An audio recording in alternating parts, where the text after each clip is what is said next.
Don't you ever want to do anything exciting? Like what? I want a real adventure. We can go anywhere we want in the whole galaxy. That was amazing! Yeah. You can see grand adventures even in a rotten galaxy like this. We are not pirates. Keep your blaster ready. Oh, we're pirates. Yeah. This is the Rebel Force Radio Skeleton Crew After Show. Let's go!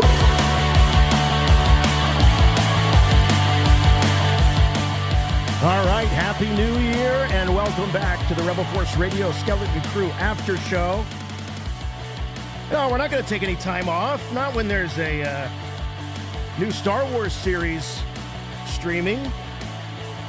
New storytelling to analyze, talk about, dissect.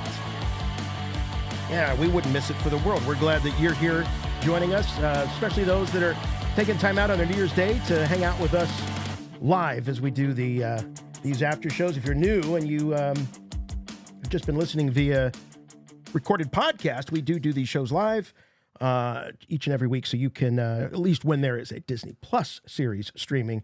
So all those details can be found at the official website, rebelforceradio.com, and all over our socials. Just look for @RebelForceRadio. But wowie wow, episode 6. I got to say, I said to the guys before we started recording, some revelations have come to me over the holiday break, including some thoughts that I have about not just this show, but Disney Plus, Star Wars series in general. So anxious to get into the nitty-gritty. Once again, thank you all for hanging out and being with us. Very excited to talk about this episode and this series with all of you. So make sure that you have your questions and your thoughts and your theories ready, because as much as we like reading your chats, we like hearing your voices. This is a podcast after all, so we want to hear your voices. So make sure when the number goes up on the screen or we deliver it, you give us a call and you can sound off and just add to the conversation. All right, if you're new to the program and introductions may be in order, or if you're joining us for the first time, my name is Jason, and with me, as always, my good friend and yours from Chicago, Jimmy Mack. Hey, Jason. Hey, Star Wars fans. New year, new wars. Let's discuss. Really great to be here for the first episode of Rebel Force Radio for 2025. Holy smokes, 2025. A year without a Star Wars film. But at least we have Andor coming up. We know that for sure. And Skeleton Crew wind down at the same time. Yeah. But it's definitely a year without a Star Wars film again. Getting hyped up for The Mandalorian and Grogu. I'm sure there'll be plenty of discussion as we look forward to that film in 2026. But we have another year and a half to go where we're still firmly steeped in the Star Wars streaming era. So Yeah, we sure Skeleton Crew, a lot of people seem to be really appreciating Skeleton Crew. I even heard someone say it was a nice palate cleanser following some of the other content that's been released over the last couple of years. There is a richness to the quality of this show. And I think the acting is really good too, which I never, ever would have imagined I would be saying as we're 6 weeks into this thing, or 6 episodes into it. And it's a show that features kids as the protagonists. I just think that their acting is really, really good. Usually, you're on guard about that kind of thing, especially kids in Star Wars, going all the way back to Jake and Kid Leia and all of them. And I liked, they all have their good qualities, but I think that the level of acting that these kids are delivering is a step above anything we've seen from other kids in Star Wars, even from my good friend Daniel Logan. So as you guys, I'm not playing any favorites around here or anything. I really appreciate what these kids are bringing to this show. And I would imagine a couple of them at least have strong futures in show business, as long as they don't go off the rails like a lot of kid actors do. Well, we'll definitely keep an eye on their careers with great interest. But I agree with you, and I'll go a step further. I think, and I'm not going to name any names because I don't want to be insulting or anything to any one individual, but I'll say that these kids are, I think, better actors than many, if not most, of the adults that I've seen in these series. There are obviously standouts and real bona fide actors, guys like Ewan McGregor. But some of the supporting characters, it's just not there. Now, here's the other side of that. There's an old saying, if it ain't on the page, it ain't on the stage, and it ain't on the screen. So some of the things that we could be saying, or some of the feelings that I'm having about some of the acting, good or bad, in these shows is reflective of the material, the quality of the material, but certainly not taking anything away from the commitment that these actors have and these kids. This really was sort of the episode, the last two really, where they could just step out and really, really shine. And despite the fact that Jude Law is a bona fide movie star along the lines of a Ewan McGregor, I don't think he overshadows the kids. Now, some of that could be because Jude is a total pro and he knows where to be and when to be and how to sort of bless his fellow actors on set. But that says something for these kids. A lot of them, it's their first major project, if not their very first project. And they hold their own. They hold their own with guys like Jude Law and crazy beasts and creatures and stuff like that. So, yeah, I'm glad you brought that up at the top, Jim, because I do think that needs special mention. This was an actor's episode. Yeah, for some reason, this episode really solidified my opinion on what these kids are bringing to the table in this show. And you're right, Jason, it is across the board. So that just tells you that the showrunners really have something special going on. The producers, the directors, the individual episode directors, they're all making a connection with the actors. And on the other side of the coin, the actors are making a connection with the scripts and really being able to deliver in a very competent way their emotions and what these characters are feeling. When you look at the kid actors in The Acolyte, young Osha and May, these kids in this show are light years ahead of them. And as a matter of fact, I would even place the acting from these kids as light years ahead of adult Osha and May in The Acolyte, because I thought she turned in a really very stone-faced performance that didn't convey emotion to me at all. Nothing carried over from what was on the script to her performance, which might go back to what you were saying. Maybe the script itself was limiting for the actors, but I don't know. That Amanda Stenberg didn't really seem to bring much as far as acting energy to the actual show, The Acolyte. So I don't know. Some of you out there might argue against me, but I mean, just look at the emotion in her face. She was stone-faced, and for all of the wild, crazy things that were happening around that character, she was non-reactive. Well, I think this is a good topic to bring up with this show in perspective, because now kids withstanding. I look, the little girls that were in Acolyte, all it took for me was that scene where the director allowed these kids to do this business and sort of upstage what was actually happening in the foreground of the scene. The mics were picking it up. It was very awkward. I mean, if that had been a community theater production, the director would have corrected those children to say, no, you don't upstage this, got to keep it quiet. So when it comes to kids, a lot of times I cut them a little slack and say, hey, that's the director, that's the handlers. But with the adults in this show, Jim, how many times have we on Rebel Force Radio listened to interview highlights with actors that are either new or returning to the Star Wars universe, and they are so far in their own heads about Star Wars and what it means and the fandom and the weight and all of this? I can't help but think that they overthink. And then you get kids like this cast, and they're kids and they're thrown into this world of wonder and awe. And so you get something that's more natural and maybe not as overthought. Yeah, exactly. The key word you just used there was natural. It doesn't seem like they're pushing so hard. Maybe the weight of the Star Wars history is a little lost on these kids. Maybe that if they might were be in a good Fortnite, thing. yeah, right. Maybe if they were in a Fortnite movie, they would choke.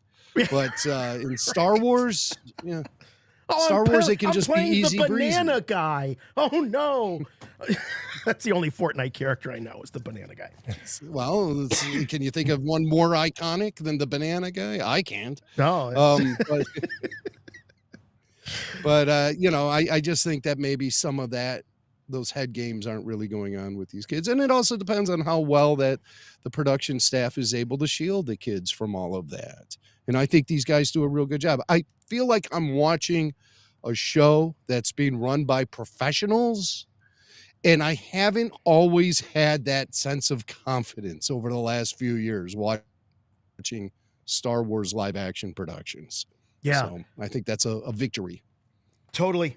All right, let's do it. Let's do the tail of the tape. Let's talk about the how this episode lines up via the stats. We've got episode 6, obviously, here in season 1.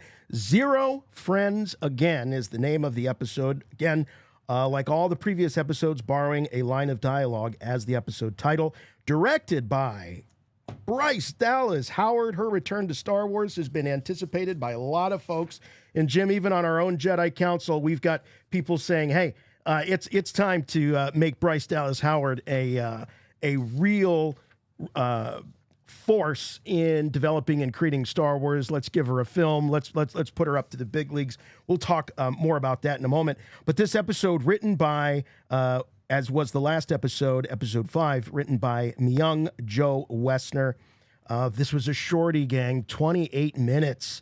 Real short, and the original stream date for this episode, for those of you listening to this in the future, December 31st, 2024. Big themes in this episode, Jim. We're talking about mistrust. We're talking about survival. We're talking about shifting alliances. And really, in some ways, kids being kids figuring it out.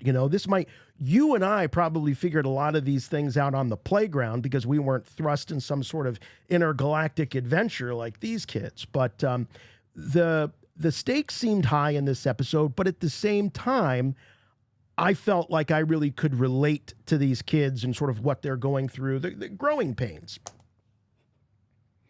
I hear you. And just being alone on their own.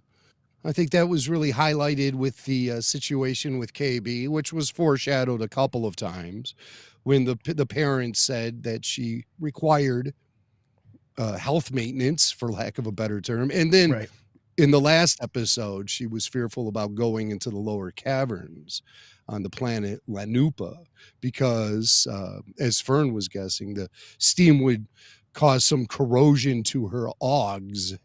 But here we see why, we see it actually happening. Right. I hate when they start dropping breadcrumbs that go nowhere. In this particular situation, we had those breadcrumbs being dropped via dialogue in previous episodes, and here it pays off. Also, another payoff was the armor that was cloaking the ship. We had heard since the third episode, don't touch that button. Whatever you do, don't touch that button. So all we could think about is, when are they going to touch that button? Right. And sure enough, they hit it. So like everything is getting paid off as far as the show goes. The one thing that hasn't paid off yet was when they went to Ad Akron and that cannon was revealed to Neil, and the cannon never was used. But what I think that might be showing us is that it's a feature that all the planets have. So there's the 9 cannon like that systems. Yeah. Yes. And so there's a cannon like that at Aten, but it's yet to be revealed and will pay off in one of these final 2 episodes. That's my guess. But it seems like all the dominoes that get set up eventually get knocked down with this show. And so it's tight. It's airtight, the storytelling that's going on here. And it's happening in a linear fashion as well, which I really enjoy. Yep. There's no jumping around. There's no flashbacks. There's none of that stuff going on. So I really appreciate solid storytelling with a beginning, middle, and an end, which is something that Star Wars has struggled with over the last few years. Here's what I walked away with this episode, just in thinking about these shows. And yes, I am in the midst of my saga rewatch. I'm a third of the way in. We got a few more, and I'm going to be laid up for a couple of days. So I'm going to have lots of time to get into that. But yes, I watched the. So what have you watched? What have you watched? I watched the original trilogy, third? 4, 5, and 6. I had to give it some thought about what I wanted to do, 1 through 9. As far as the episodic numerals and all of that. At the end of the day, nothing primes my pump to watch Star Wars like the original trilogy. Had I started at Ep 1, I don't, as much as I love those films, they don't get my gears grinding and propel me for a 9-film, marathon stretched over a few days like the original trilogy does. And I think because... Really? Yeah, I don't like chronologically watching the films. I think they work much better. The prequels to me work much better as sequels to the original trilogy because everything is so derived from the original. And I think that everything from the Anakin Skywalker meet Obi-Wan Kenobi. I don't need it in reverse. Now. This is probably has a lot to do with the fact of my being, an original trilogy kid, seeing Return of the Jedi, and that being the one that just, propelled my fandom and all that. There's probably a whole generation out there that go, nothing primes my pump like episode 1. I remember when I was 10 years old, So it's totally fine. I get it. That's just me. But here's my takeaway as it gets back to Disney Plus and Skeleton Crew. I think when you have a show that is this well written and as tight as you are talking about, Jim, which that's absolutely the word that I would use. It's very, very tight. There's not a lot of wasted time in this show. There's I really no wasted time.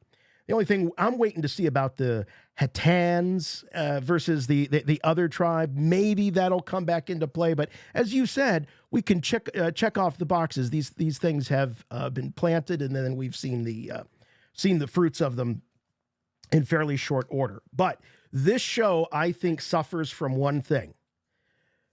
And that's the short runtime of the episodes. And that's where they're chopping the episodes up in weird places. It's killing the character growth and momentum for me because it's so there. But I don't want to have to wait. I don't want to have to wait a week for this stuff anymore. I just don't. I got to tell you, I'm over it. I'm over the 8-episode 38, 28, 42, if you're lucky, minute episodes. I don't want Star Wars told that way anymore.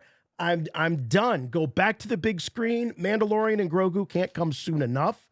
I just, as much as I've enjoyed these shows, I'm tired of the format. I really am. I'm tired of the stretch from week to week. I say if you're going to do these, dump them all at the same time.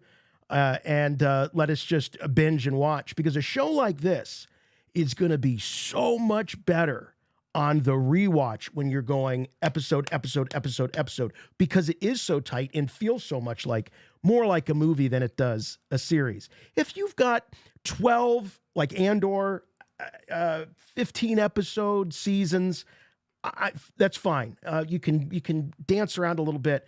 But 8 episodes and you're giving me half hours. No, done. Stop. It's the half-hour running time. Because basically what we're being presented here is a movie chopped up into 8 parts. Yeah, I'm tired of it. It's one big, long thing. It's Right. just one long movie. And that's the case with streaming shows anyway. Is that they don't present it as a show. It's a movie that's been dissected into 8 different parts. And so, it's what do we think of that? I mean, when all is said and done, what do we think of that? Well, a lot of people like you, Jason, they want it all at once. They want that flow. They want that rhythm. They don't want it being just broken up in these, it seems like really just random. It's too random. Jim, the first season of Mandalorian, with the exception of a couple of cliffhangers, was an episode type feel. I remember Filoni and Favreau talking about it. They would compare it to shows like The A-Team and The Incredible Hulk in the 80s. Somewhere along the lines, we've gone from it being an actual television show or a streaming show to what you're saying. It's a damn movie, and we're just going to arbitrarily chop it up into 8 parts and hand it to different directors. Thank God, Right. as you said earlier, these professionals have kept this show so tight and feeling like the same show, regardless who the directors have been. It is a lot of juggling, I think. And so that's why you need top-notch filmmakers and storytellers, and they're working on it. This is not a place for someone to pay their dues or cut their teeth, you know. It's Right. This is really where you have to bring in solid professionals who have a solid game plan, who know what they're doing. And this is one of those rarities in Star Wars. We didn't get it with the sequel trilogy. There was no game plan. There was no game plan. I saw some fans online this week talking about how it's a myth that the sequel trilogy wasn't planned out. And it's just like, man, can you stick your nose firmer up Lucasfilm's butt to be preaching that kind of stuff? We all saw it happen in real time. We were here. Don't tell us we were being misinformed. You're lying to yourself and to other Star Wars fans. Revisionist history. Yeah, we were here. We were covering every bit of rumor and news from, God, even well before. We don't even need to justify the fact that we were there, because our listeners know, and you can go back and you can re-listen to the episodes. So yeah, the creatives themselves have talked about the fact that there's no plan, and they hid behind George and that letter that he sent to the Lost team about, guess what? I never really had a plan either. Everything George has done is planned. The guy's most anal retentive. I can just tell the guy's had a plan about everything. That's not a bad thing. But the fact is, it was one guy. At least it was one guy, and the plan was evolving from the mind of one creator, and it wasn't this weird relay race. But yeah.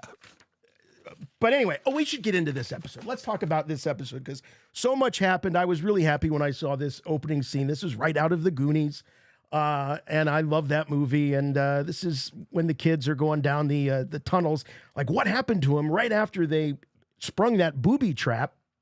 Well, they go down this tunnel system, and this was probably used as an escape hatch for the old Captain Ranad, in case he needed to, take off if he was going to be mutinied or if the authorities found him. He's just going to be able to get spit out there at the bottom of this mountain. And we see the other side of Lanupa here, Jim. Desolate, cold. I wouldn't say quite Hoth-like. Not as much snow as Hoth, but definitely a wintry planet. Not exactly where you'd want to be if you're, for preteens. And they're kind of thrown out of any familiar territory, environment here. They're not on their ship. They're not with Jod at all. They're not surrounded by, people at a spa or a resort. They're really alone in this terrain. I feel like, kind of like, and maybe it's just because it's so fresh in my mind because I just watched A New Hope a couple days ago when we meet, when R2 and 3PO are on Tatooine at the very beginning and they decide to go different ways. They argue. It's like, I'm not going that way. It's much too rocky. You go this way. I'll go that way. And of course they meet up later in the end. But it reminded me of that, this very desolate, depressing, inhospitable environment really tests the kids, and it's kind of is a reasonable environment for them to be tested to the point where they just decide to go their own ways. And what's really fascinating is the way that they split off. They don't split off the way we would have guessed it had we, heard about this episode before. They split off with, they go boy, girl, boy, girl. Neil's off with Fern, and Wim is off with KB. Very surprising.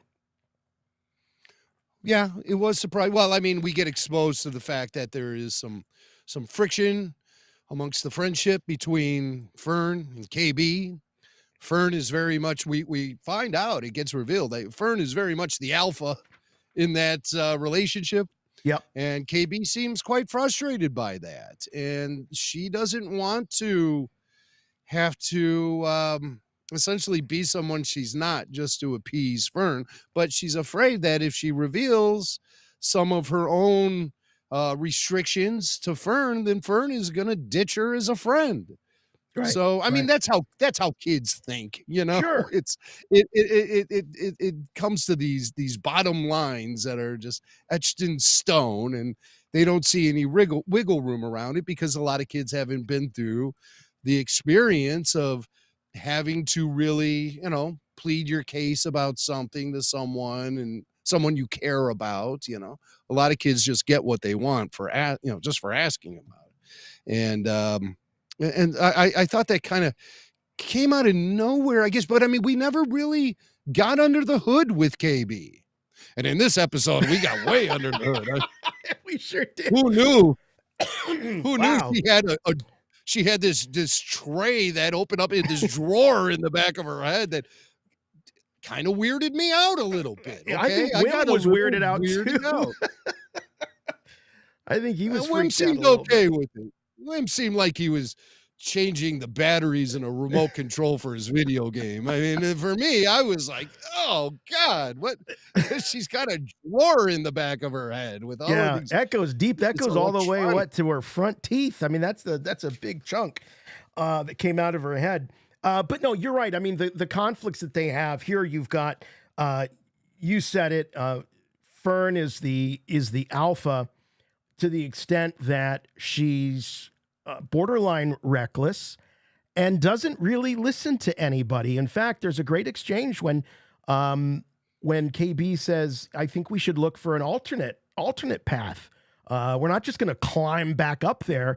Fern wants to take the direct route. The damn the consequences. I'm going to hit the button. I'm going to go all the way up. And KB says, I think we should look for a different way. And Fern says, well, I don't know of a different way. She's like, that's because you don't ever listen to anyone else. It's always just your way. And those are definitely. She complained. She also complained, Fern doesn't live in the real world is what KB's saying. Fern doesn't see things for what they really are. And that's something that holds her back as a character. She has zero patience is what KB says. So naturally, she just wants to go for the most difficult path because it's the only path in front of her, when KB is more about, hey, let's explore a little bit and find an easier way. Fern doesn't want to have anything to do with it. And it really just illustrates who her character is. Of course, KB can simply sit there and say, Fern has no patience. Fern doesn't live in the real world. That's fine. But it's great to see the character actually demonstrating these qualities. So you can look at it and say, you know what? This assessment of her friend is spot on. And we're actually seeing it. It's more than just telling us. It's telling us and showing us. And sometimes, not just Star Wars, but a lot of modern storytelling, they just want to tell us. They don't want to show us anymore. Right. And this show it's ticking off those boxes. Yeah, and not only do they show us in this episode, Jim, but you can also go back and think to other instances and moments in the show that, you go, oh yeah, Fern really is like that. Look at some of the beginning conversations that she has when they're still on at Ada and they're in the garage and all of that. The way she talked to her mom and she's kind of manipulating the situation. Yeah, she's reckless and definitely self-focused. Not that she doesn't care about Fern and the others. She does, but it's not her go-to. And more on that in a little bit. But we also had a split between Neil and Wim, which I wasn't expecting at all. And that's because I think Neil just wants to get home.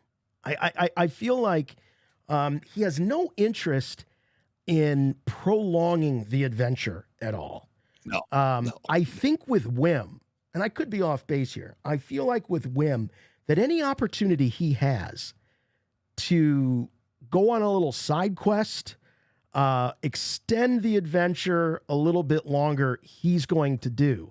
So following the little trash crabs is a reasonable plan, but it's also going to be the one that will just keep him out living this life of an adventurer and, wannabe Jedi for maybe a few hours more, or whatever the case is. Well, we did see in that last episode, he pulled away from the rest of the crew and was kind of homesick and crying, and Jod did reassure him in those moments. So I don't know. I think, Wim is more reckless in the sense that he is having a good time from time to time. But I think, at the end of the day, at his core, just like all the rest of the kids, he just wants to get home. But he's going to have a good time on the way there. That's for sure. Maybe it also has to do with his curiosity. He's probably the most curious about the world and the galaxy around him. He's reading books. He's studying myth and lore and all of that. And look, we saw Neil just wants to get back to that bubble bath. And who could blame him? He wants to get back to his little siblings and that beautiful bathtub that he's got.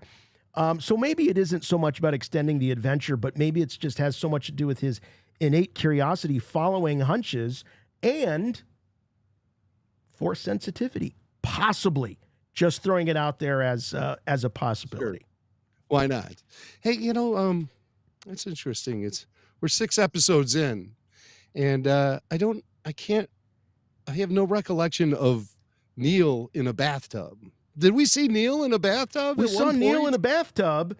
Wim was peeking in the windows because he wanted to talk to him, and he ends up. That's when we see the little elephant family for the first time. Then he climbs up, and there's a skylight, and he's looking down through the skylight, and he sees Neil in the bathtub. I have no memory of that whatsoever. Wow. I wonder why that is. You've blocked it. I usually have a pretty solid memory of detail. You do. But that one is like, there might be a reason why. I don't want to remember that. I don't know what that reason is, but don't worry. You only saw one trunk coming out of the water, just one. I promise. Oh, okay, all right. Thank God. Yeah. So they split up, and they don't really, as far as I can recall, they don't. It doesn't seem like they're anticipating to not join back up. It's almost like.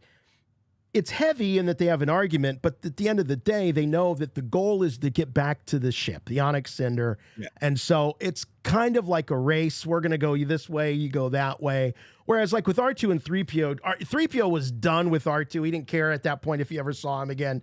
And he was going to go and live his life. So it was just like they were taking a break from each other, I think, with the kids. They just needed a break. Like Rachel and Ross and Rachel. Yeah, we were Ross on a break. Rachel. Exactly. I thought that was, I didn't think. I thought that was kind of a rash move for them to split up, and I don't think that the kids were using their heads when they did that. I think they should have stuck together, especially considering the one. KB, she was shutting down, which makes it even harsher that Fern was fine with separating from KB. Right? Yeah, I would have liked to have seen maybe a little bit more conflict with the kids, like something a little more real that we could sink our claws into a little bit. Yeah, something that they really had to. Something they would have to work at finding a resolution, as opposed to just the convenience of being reunited and everything was fine at that moment. I would have liked to have seen a little more conflict, maybe between Fern and KB, maybe between Neil and Wim. Maybe Neil finally telling Wim, hey, you're the one whose imagination is getting out of control here. We're in a really dire situation here. This isn't fun. We're not living out any fantasies here. We might die. Well, away from home. I wish like that throw that. She does say that to Wim. She does say, this is to Wim. This isn't baby stuff anymore. Right? Yeah, that does happen. This That is does this is happen. real. This isn't one of your fantasies. And she says this Yeah, baby talk. I think that's what she says is when yeah, they were yeah, arguing. So Fern yeah. is starting to, I think, get it, but at the same time, despite the fact that she's had this revelation that she doesn't have all the answers, she has a hard time listening. Now, her growth, I feel like, comes in this moment where as she and Neil are climbing whatever this is. Whoa. Oh, jeez, with the Star Trek sounds. All Full right. volume. Hey, relax. Pierced my brain for a second there. So they're climbing this up. They're trying to get to the Onyx Cinder. And, Neil's got those stubby little elephant tree trunk legs. And Fern, he says she's got spider legs. And they're going up this. And Neil is not comfortable. And Fern, like she should know that this is not going to be easy or maybe even possible for Neil. But she keeps going anyway. And her revelation is when she sees the rope. And here's what I feel like her big moment is she realizes that she has to share the risk with Neil. If he goes down, she goes down. And so they they tether themselves together. So on the one hand, it's helping him, it's giving him a lift.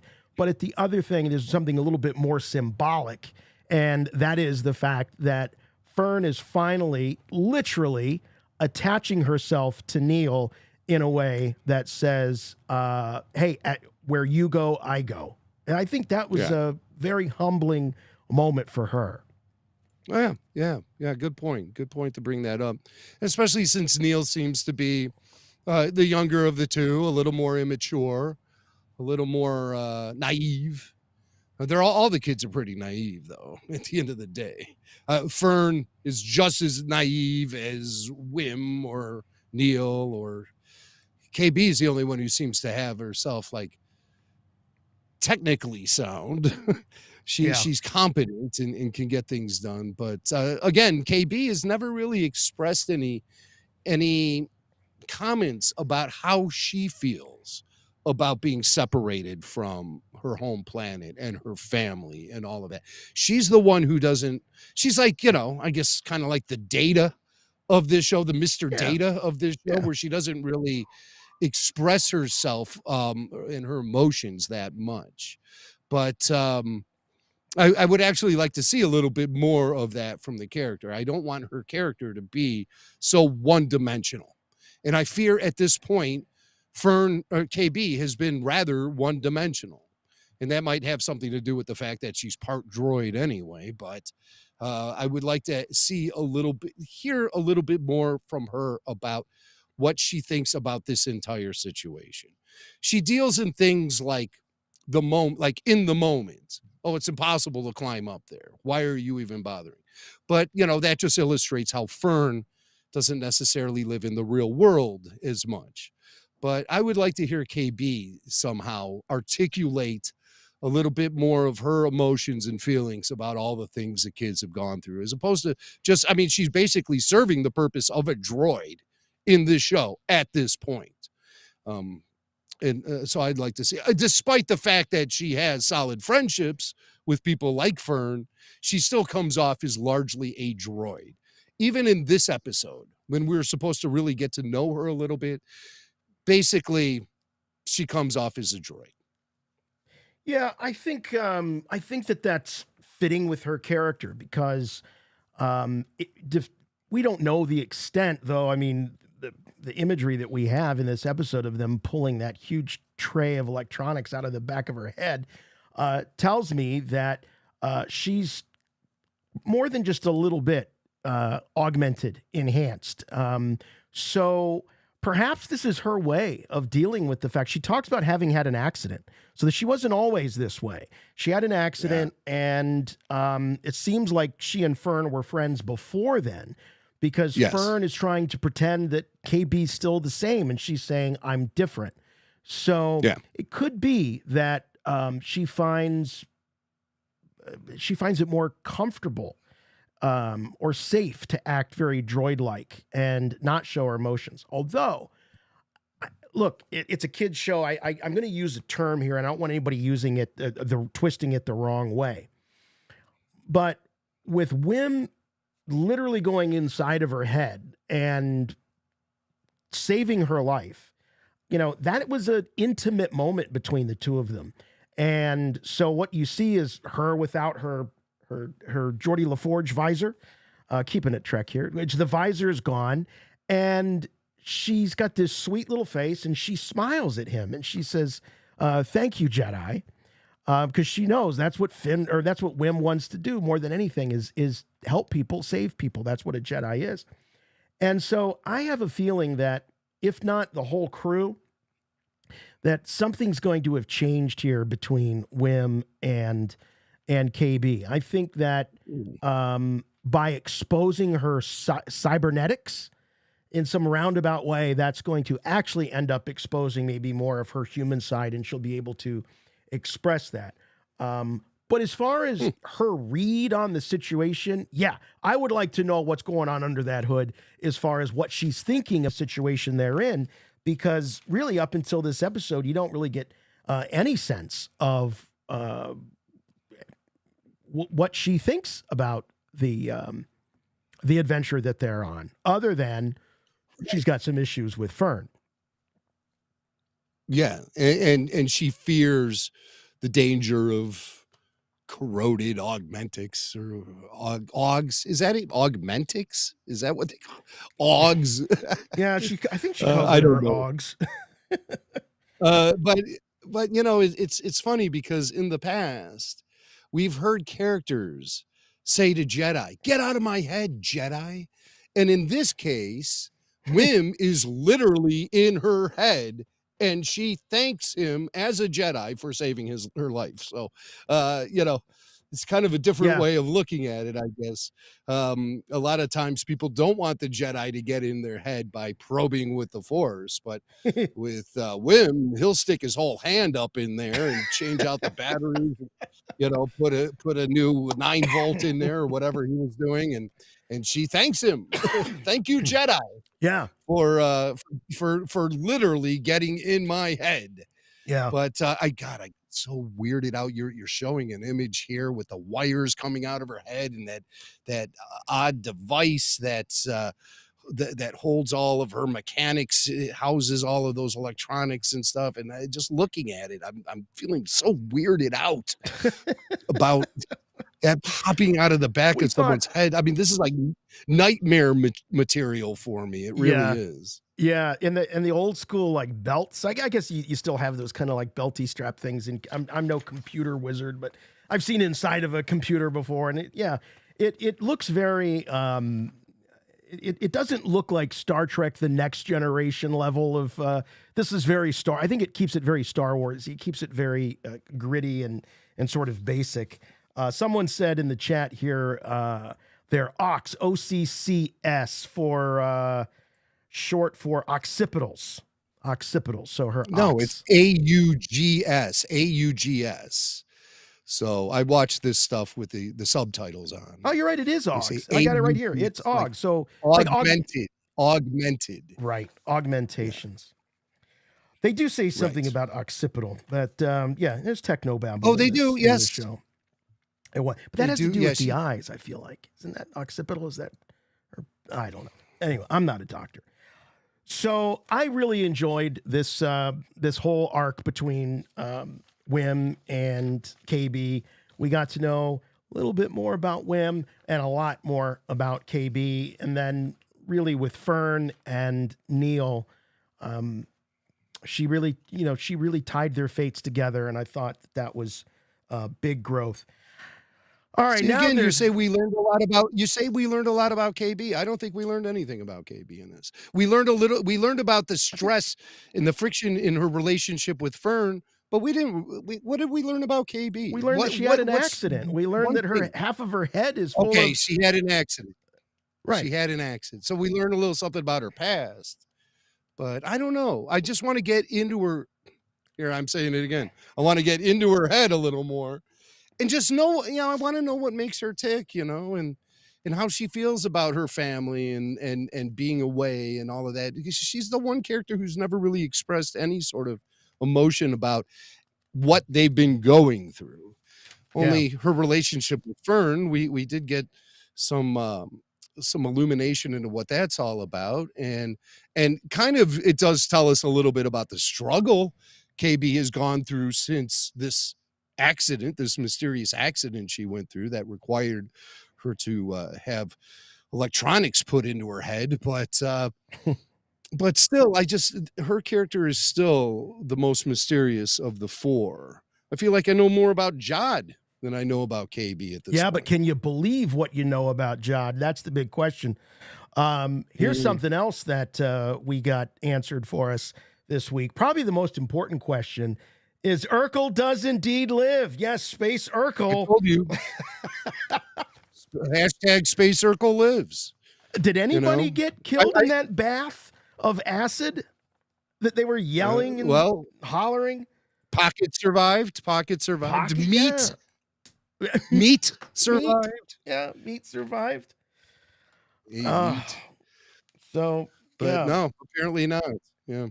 But I did love, again, a lot of this has to do with the directing, but when we first see Jod popping up through the manhole cover there, and he's just covered in all of the booty from the pirate treasure that they found, and he thinks that, wow, I've made it, and then of course he's greeted by not just the pirates, but by the hotel woman and some of the other resort staff members and all of that. So the jig is really up for Jod. He has absolutely nowhere to go. Except, again, it appears a lot of the aliens from Canto Bight went directly from that casino to the spa on Lanupa, because we're seeing so many familiars, but they do drop in a Mon Cal with them to firmly ground it in the history of Star Wars, the almost 50-year history of Star Wars. And I think The Last Jedi could have used some original alien placement throughout to make it so it firmly establishes it and its foundation is being part of the Star Wars galaxy we've always known. That was a big mistake for the sequel trilogy, to try to present nothing but brand new aliens. Present all the brand new aliens you want. We're more than happy to accept them, but make sure it stays grounded in the history of Star Wars, and throw in a Mon Cal or a Greedo, a Rodian, or a Hammerhead, or a Walrus Man. We had a Walrus Man in this episode. I was so thrilled. It's just these little nods to the furthest part back in the Star Wars history timeline. As long as that gets acknowledged, then you can build around that and present anything you want to us as fans. But to completely abandon the original ideas and original designs and essentially replace it with something new is not the right approach. And that's what the sequels did. What I like about the streaming series is they give you a little mixture of both. They'll throw in a sequel alien alongside an original trilogy alien, and then bring in something entirely new and original. And all three of them coexist together. And I think fans are more likely to embrace that approach as opposed to wiping the slate clean and spitting out nothing but new, unfamiliar visuals. Let's take a look. I did capture some imagery of some of the denizens of Brutus's ship. We've got a reuse there, a Goddle. Now we do have some human. You just throw some old tattered robes and cloaks on some of these guys. But we've got a reuse. We also have the Aqualish. Head. Yeah, Squid Head. Quarren. Squid Head. Yep. Let's see what else we got here. Of course, we got Brutus, who's like Lax Rivak. This guy, he looks very sequel-y to me. Sequel trilogy. He is. Yeah. He's right out of Canto Bight, that guy. He's right. Last time we saw him, he was wearing a tuxedo on Canto Bight. And now he's here. Yeah. And this is sort of like Brutus's version of Yarna. I feel like we don't see the third boob, but very just this random pirate like lady, house mother yeah, of the pirate's den. It seemed like, because she's the one who said, "Hey, you can't just execute Jod by throwing him out of the airlock. You have to give him equal time. He has to be able to at least plead his case." And it wasn't just out of necessity. It was out of necessity. She was saying that because it's part of the pirate code. It's part and of the these code. guys have to follow this code. There's no wiggle room as far as that goes. If you don't follow the pirate's code, all right. Before we talk about code, I want to just show you the aliens there. I did get your Aqualish and your Trandoshan right there. So they're doing an excellent job of merging the two worlds. So, so the code and the timer, and he gives this impassioned speech about, don't they all deserve more? Aren't they all hungry? He's been hungry his whole life, and they're just working for scraps. And wouldn't it be amazing if they could find not just a treasure that's limited, but a treasure that is truly unlimited? You can keep making more of it. So that's the promise of the treasure of At-Aten. And Brutus, of course, is very skeptical. Again, going back to the earlier point of these things paying off. Remember when we first saw Brutus and Captain Silvo at the time? They were working on this big score, and all there was just one measly little credit that Brutus walked away with, and that was it. There was a mutiny, and Brutus became the captain. So Brutus has heard this story many times from Jod, but yet he's still able to pull this off. So are we talking Jedi mind tricks, or are we just talking about a guy that's just really good at persuasion? Because he does, with the exception of Brutus, who begrudgingly goes along with it, pretty much convince the whole crew that it's worth seeing if it's possible that he might be right about this one. I don't think there were any Jedi mind tricks at play here. I think he was appealing to what these guys care about, and that is making a big score and putting an end to this nonstop grind of constantly raiding and plotting and attacking and raiding and plotting and attacking and getting no payoff. He's going to take them to a place where they're just going to have unlimited funds and they can essentially retire. He mentioned that that one squid head wanted to start his own business, and like everyone knew about it. That's a pirate Glurb the squid face. Yeah. He wants to buy a glowweed plantation. Who doesn't? I think it's legal now. Medically and recreational, to buy glowweed. I just saw a commercial with Woody Harrelson's brother. He's got glowweed. You can just buy it right on TV. There it is. Jod says, hey, you can buy more than just a plantation. You can buy a whole ocean of glowweed.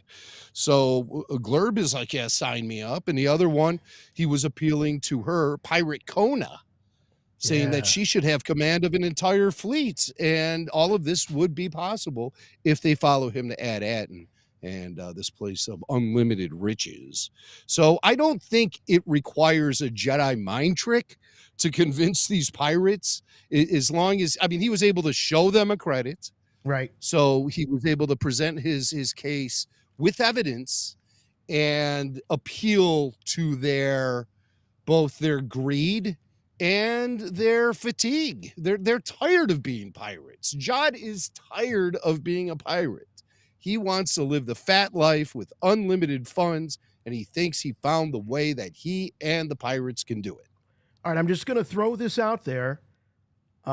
Is it now completely out of the question that Jod is still playing some kind of a long game to help the kids? Or are the kids at this stage in Jod's journey no longer a question or an issue?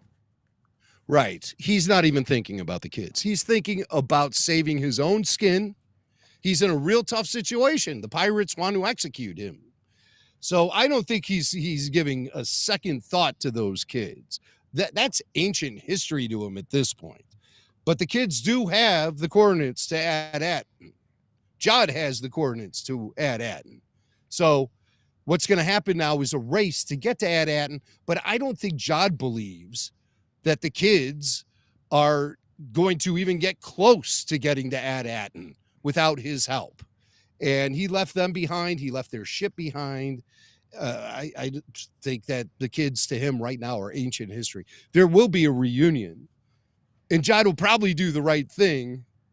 But up to this point, I think Jude is really going with the flow and doing everything he can to cover his own butt.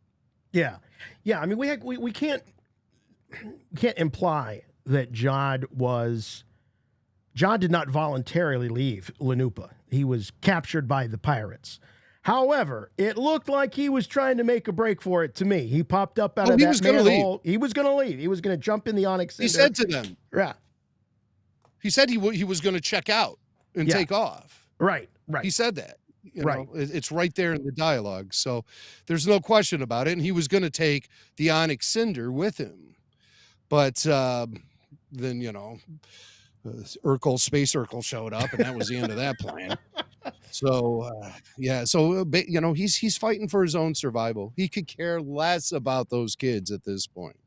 And also, he believes he's never going to see him again. Like I said, they're ancient history. Yeah, the biggest concern, well, I mean, the most likely thing in his mind would be that if he happens to run into anybody on Aten, he can always say that, oh, I saw the poor children and sadly they perished. I tried as hard as I could to save them, but I couldn't, you know, who knows? But there's obviously going to be a reunion. Yeah, there's going to be. Yeah. But this is nothing that God is anticipating or thinking about, or, you know, if I see those kids again, I'm going to do right by them, or nothing like that. Nothing like that. They're past history. He's not even thinking about them at this point. Yeah.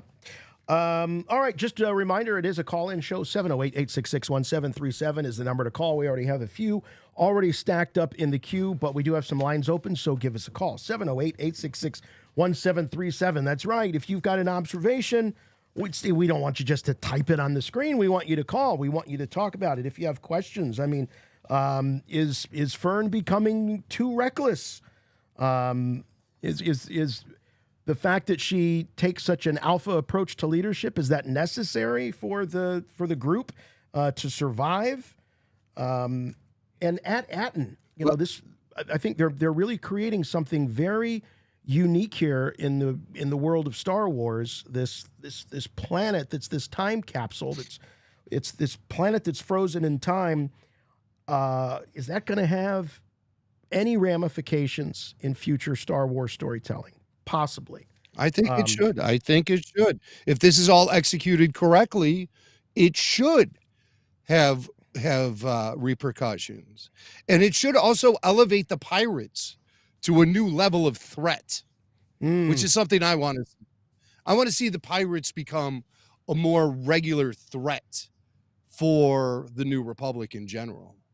And whoever the protagonist is of whatever Star Wars story is being told, it would be nice to see the pirates just become a more consistent, regular threat, because we really haven't had that too much in Star Wars. Sure, in the Clone Wars, of course, with Hondo Ohnaka, but outside of that, the pirate thing has always been something that was kind of there, you know, even going back to the old Marvel comics with Crimson Jack, you know, the pirates have always been there. But I like the fact that these pirates are these emerging threats now to Star Wars, because we've always only had really two factions of enemy, the Sith and the Empire.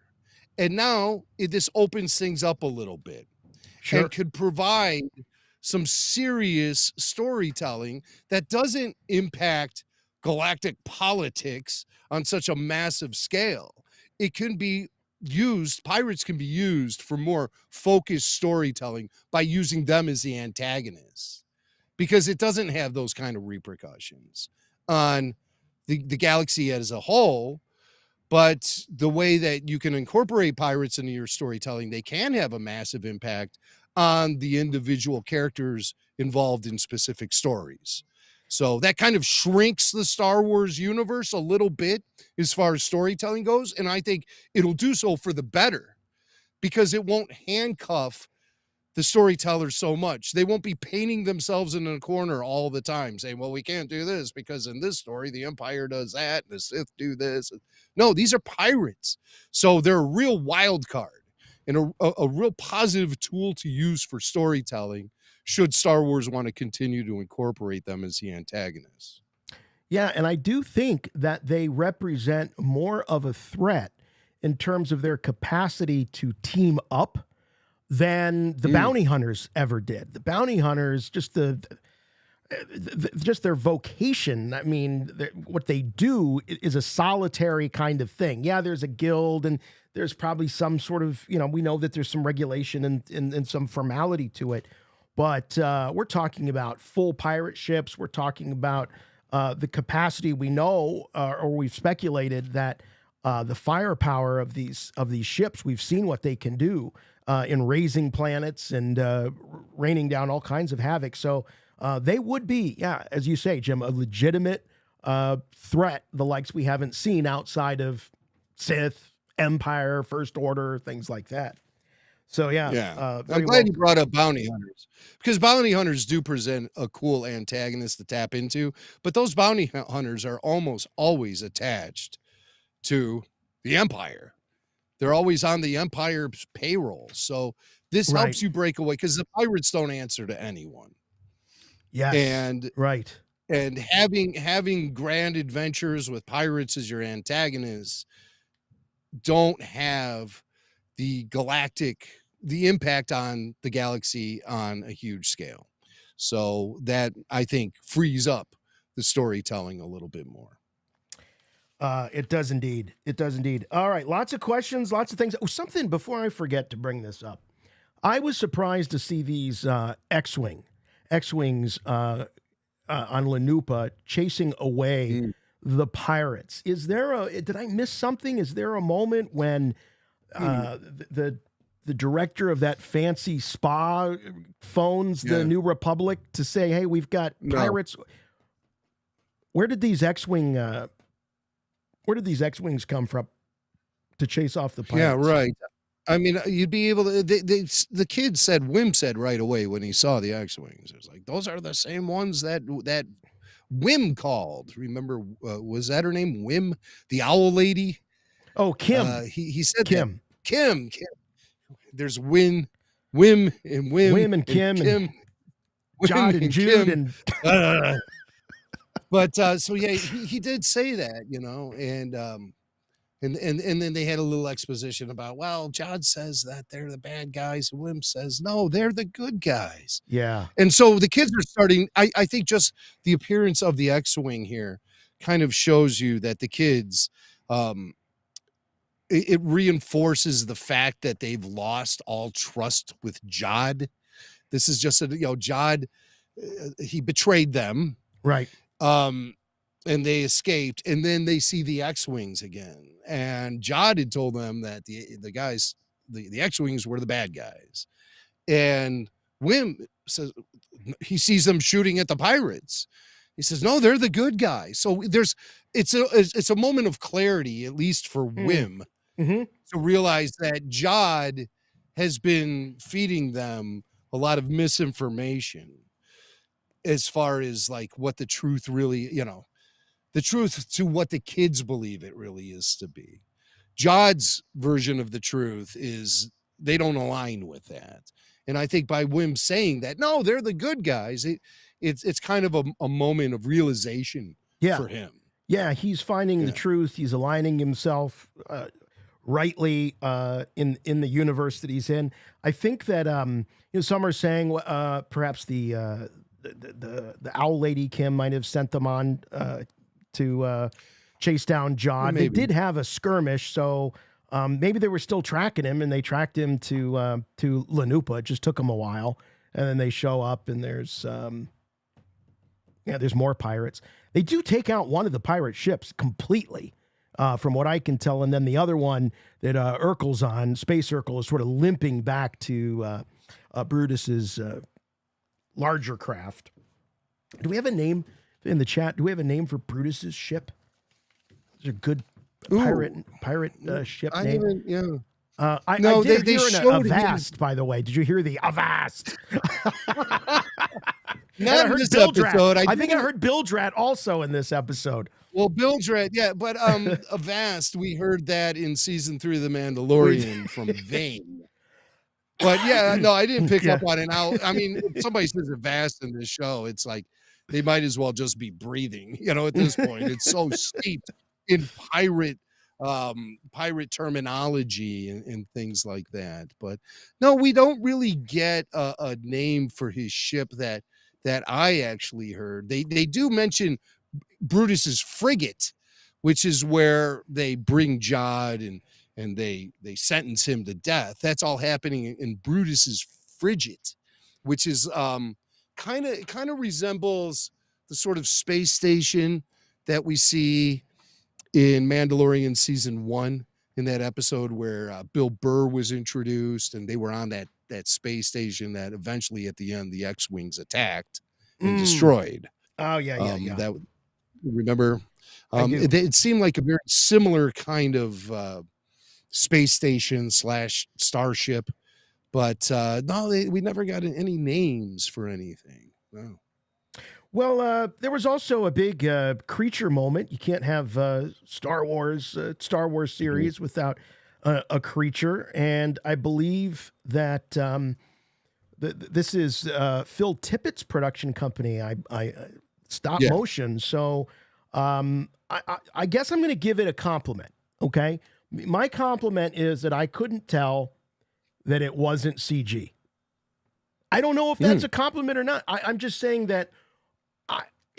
It didn't occur to me in the moment that this was stop motion versus CG. It just was the creature. But if you'd have held a gun to my head to say what did I think it was, I would have said CG. I didn't realize it was stop motion. But very cool to see that practicality. Back in Star Wars, and Phil Tippett is one of the best to make it happen. Definitely. But like you, it didn't scream stop motion animation to me. It felt more like a CG creation. And it also that sand monster in Mando, or it should be in was it Book of Boba Fett or was it Mando? Mando. Yeah. Book of Boba Fett. Book of Boba Fett. That felt like Clash of the Titans, Harryhausen stop motion. Yes.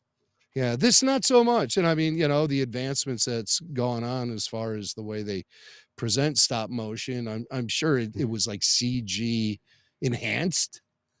Something tells me it was CG enhanced. Right? Yeah. It makes you wonder why they even bother hiring Phil Tippett in the first place if they can just do it with computers. But I appreciate the acknowledgement of Phil and his craft. And it goes way back to very early years of filmmaking. I mean, King Kong was stop motion, for crying out loud, and that film came out in 1933. So it's a time-honored tradition. But is it really necessary anymore? Maybe it is. Maybe they tried a CG thing with it and it just looked too flat, too animated. Yeah. It didn't have any weight to it. That's one thing that stop motion will bring, is a bit of weight to the actual character, so it doesn't look like something that's just painted over a background. But I would have liked to have seen a little more personality from this creature. It just was a big crab, and at one point they sort of zoomed in on it. It was like, nah.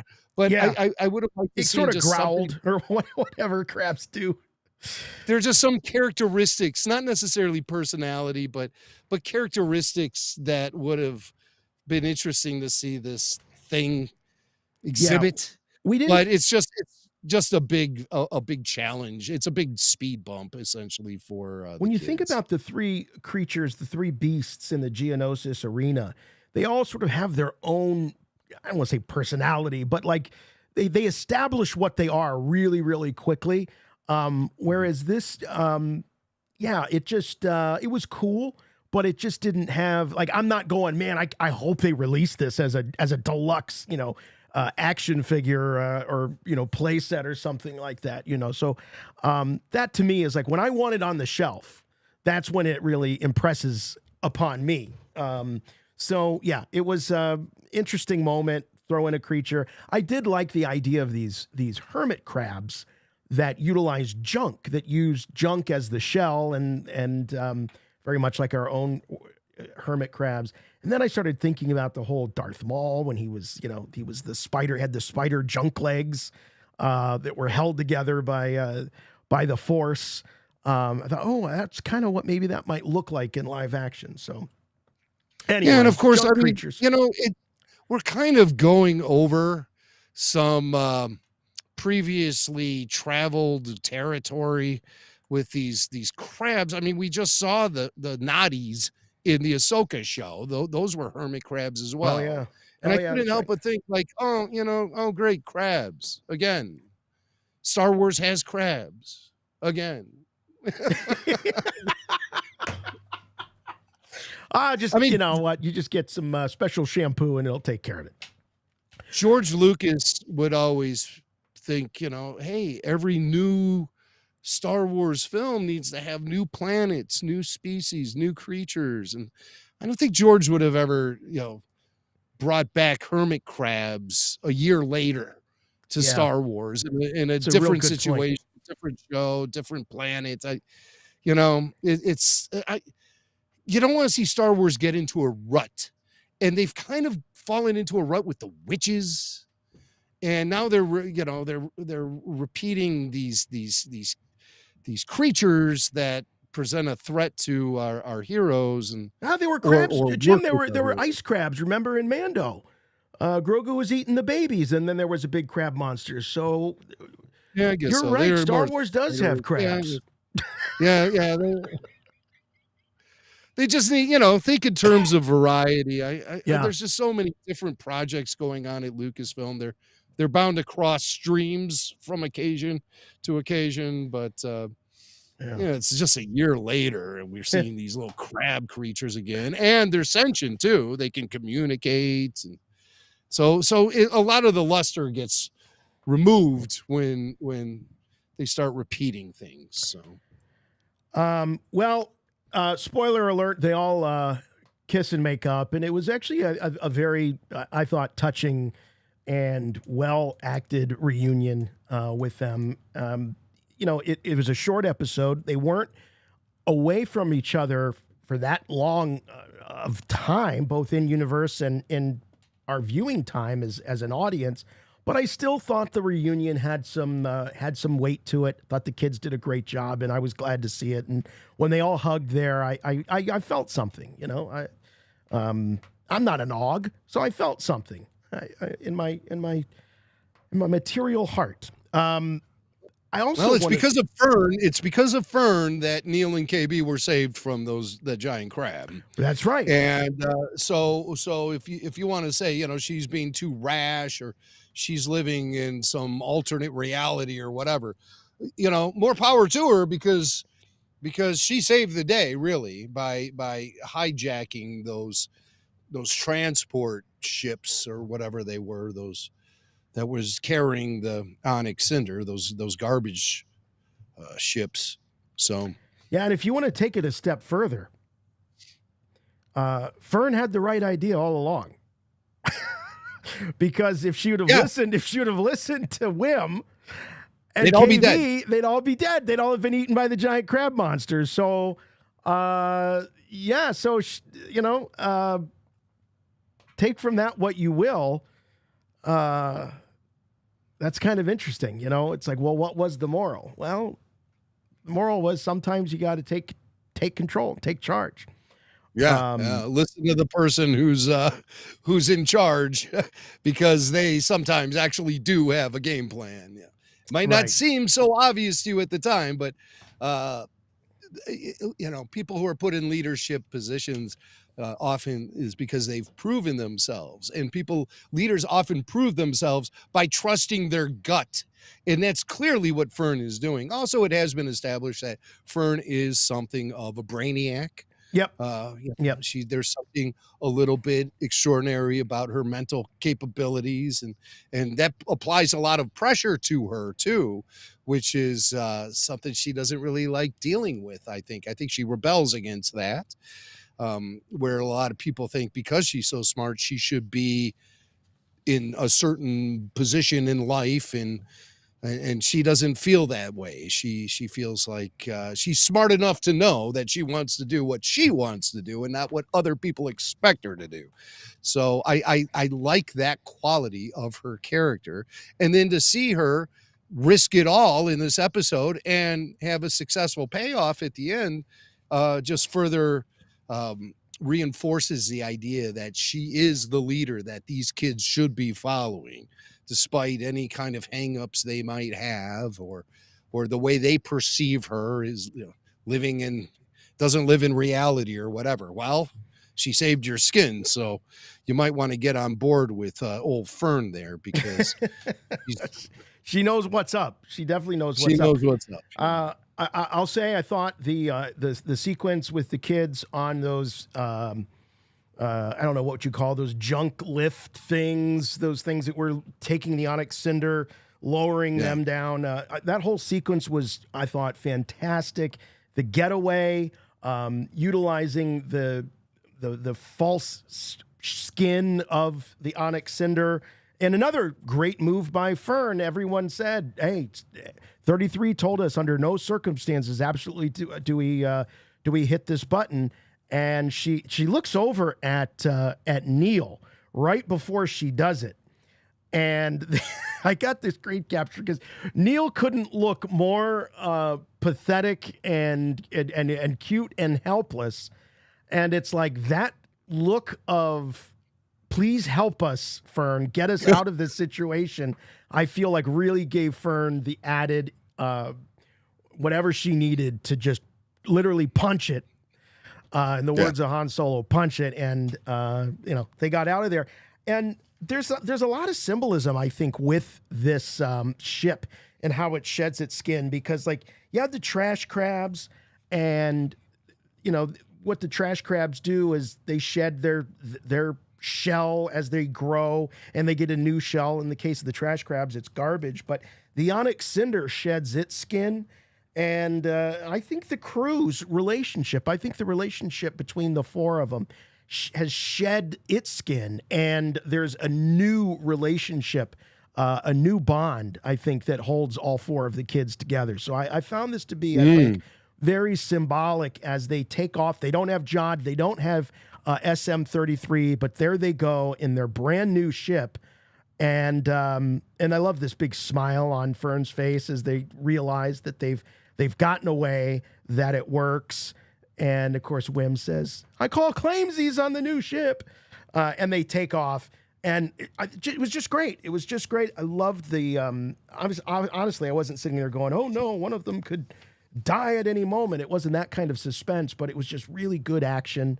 And the physics of everything kind of made sense to me. And I just loved it. I really loved it. I loved the whole action sequence at the end of this episode. Probably the most satisfying action sequence of the series so far. You see a real payoff, too, for the time they spent with Jude, all coming together here in this one moment. Because, and it was Ernie who pointed this out to me.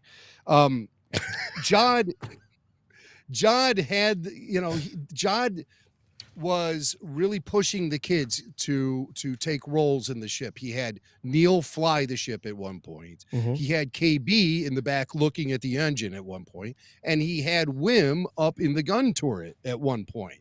So the kids all jumped back into those roles without Jude present, but he's the one who sort of established their roles on the ship, and it all paid off for them at the end.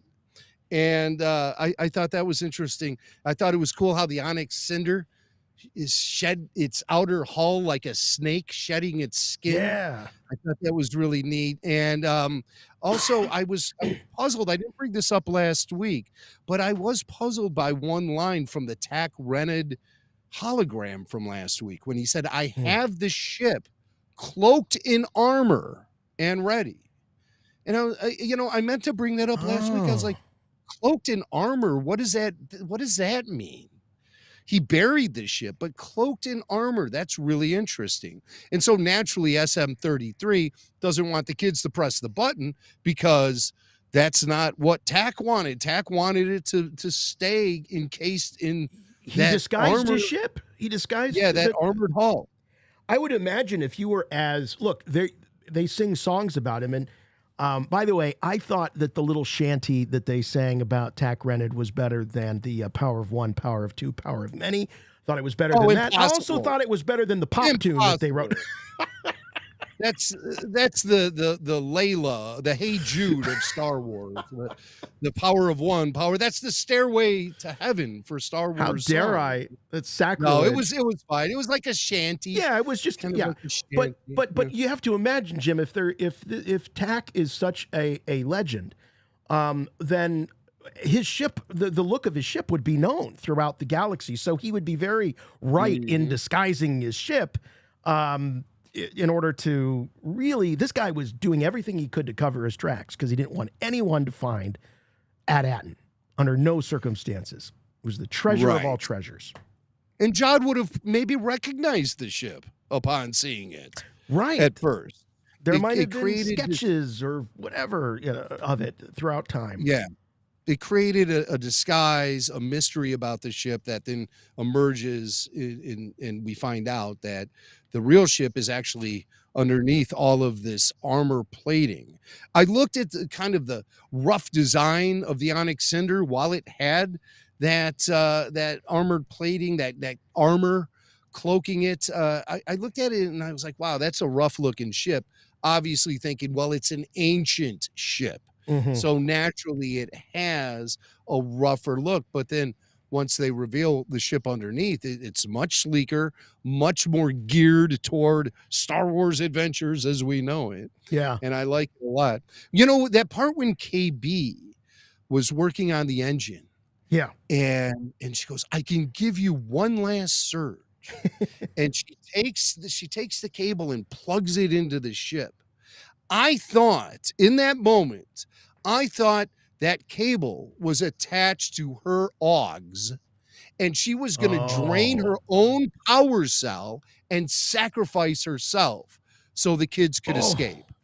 Wow. Would that have been something? Because you see her, she plugs that patch cord into the engine. But you don't see where the wire is attached to. I thought it was attached to the back of her head in that little creepy drawer that she has, that tray in the back of her head. And so I thought as soon as the ship escaped, she would like pass out. Oh no, KB! Oh no! She made the maybe last that's a little dark, but I thought that's what was happening. I can give you one last surge, and she plugs in. I'm like, oh, she's going to drain her own battery. Well, hey, while we're talking about things we thought might happen in the show, I thought the way they were going to get away from that trash compactor, burner, incinerator, or whatever, was they were going to go to light speed. Remember how Jude went to light speed when they were tethered? I thought that, this is going to be a callback to that, and they learned that you can go to light speed while you're in whatever in orbit or not orbit, you know what I'm saying? But no, it was even cooler than that. They paid off the do not press this button. Yeah, I'm glad they didn't play any light speed tricks because we saw that in The Force Awakens. We saw that in The Last Jedi. You know, again, I don't like when Star Wars starts to repeat itself. Star Wars has always been pretty good at not repeating itself. Sure, there's echoes that resemble things that you've heard in prior stories, but full-on repeats.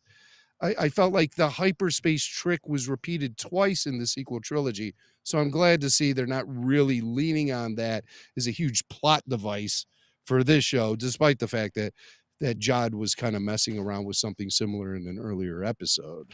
Right. Yeah, but they had their emergency hall demolition sequencer.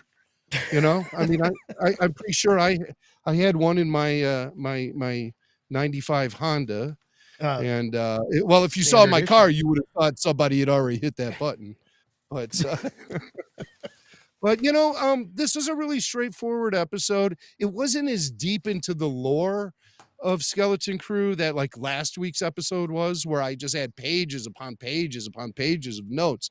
The notes that I formed for this episode could probably fill up a post-it note or two. You know, there isn't really much here in my own personal notes. But I've got about 3 pages. yeah, now see, you got a typewritten, lot of stuff. You I had got a lot of of stuff. Do you have claimsies on the new ship? I have claimsies. Okay, all right. I got Well, claimsies on the switchboard. I'll tell you that because we do Yes. have a number of callers. We want to get to those and get to our super chats. But let's start on the phone lines. Let's go with Patreon member here. Who do we got? We got Joseph. Joseph calling all the way from Canada, Alberta. Hello, Joseph. Joe. Thanks for waiting. Ciao, ciao, guys. Happy New Year. Hey, Happy New Year Happy to New you. Year. Oh, how are you guys doing? We're doing great. Doing great. We're doing great. And I just That's want to good. say that for every caller coming up, how we doing? We're doing great. So don't even bother asking us anymore because we've already answered that. How you doing? So, How you doing, in Joe? interest- How you Good. doing, Joe? How you I'm doing? doing You very feeling good. good? You feeling good? Everything Feeling good. lining up for you thus far in the new year? Okay, good. So we got that out of the way. Everything's all right. All right, Joe, So what in do you think of this interest in episode? saving everyone's time, an interest in saving everyone's time for you guys and everyone else, I just wanted to talk about some things that I wrote down here real quick. So, first one, I think the kids being out of reach from Jude and being separate from each other, especially for this episode, has shown us a lot of fun about how showing us how much fun these kids really are. So I want to talk about. I want to hear what you guys think, and then did your wives or kids like the trash crabs, and how the hell did they get their voice modulators? And then the last one, do you think Jude or SM33 are going to have a change of heart getting close to the end, and keeping the treasure away from the other pirates and getting the kids home? That's All interesting. right. You asked about SM33 because the last time we saw him, he got blasted and never appeared again in the episode. I do want to point out, however, in the descriptive audio track for this episode, they clearly define SM33 being shot by an ion blast. And as we've known since 1980 in The Empire Strikes Back, an ion blast simply shuts down the mechanics of a droid or a starship or something like that. It doesn't provide necessarily permanent damage. So SM33 does live. But the first time I saw the episode, I wasn't so sure. I was like, well, they blasted him. He was only halfway up out of that hole and they blasted him. Is that the end of SM33? It's not, because it was an ion blast. So we know that 33 will be back, which I'm relieved by. Did anybody think that 33 was gone for good at that moment? No? No, I don't think so. I just assumed they were incapacitating him. Well, they did. That's what they did. That's what it was, because he's just too necessary. He's the one that knows how to get to Ed Atton. When they turn him on, do you think he's gonna be like 3PO and go, "Oh no, I've been shot"? And it's like, no, you're okay now. He's like 3PO did in Empire, right? Oh, yeah, that's right. I've been shot. Joe, I wish I could tell you that I've been watching the show with the family. I haven't.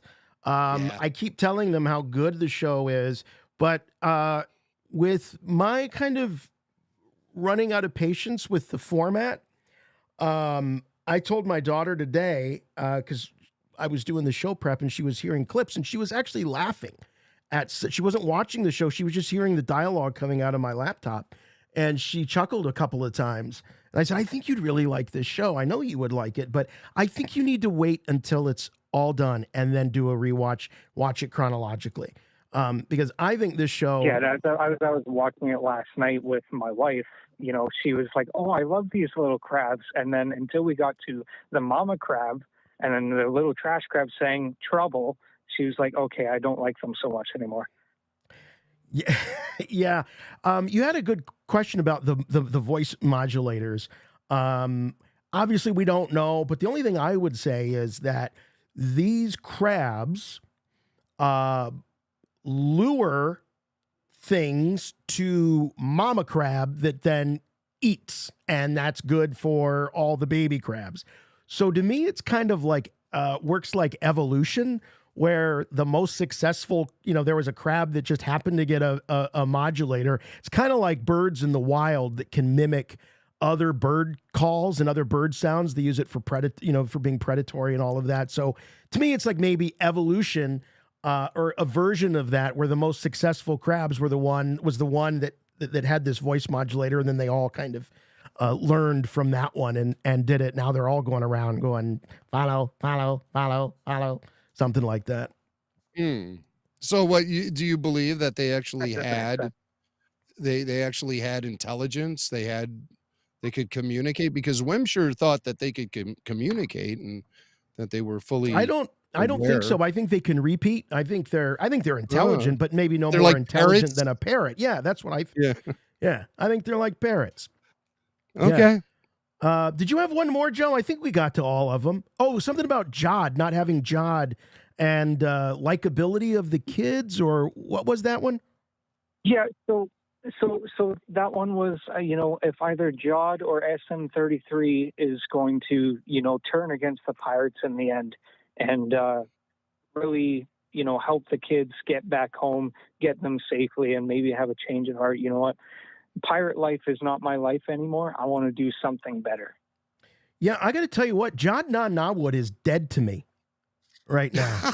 he's it's like I grew up as an 80s wrestling fan, and there was a wrestler I loved, Mr. Wonderful, Paul Orndorff. And that dude, Mr. Wonderful, used to turn heel, then babyface, then heel, then babyface.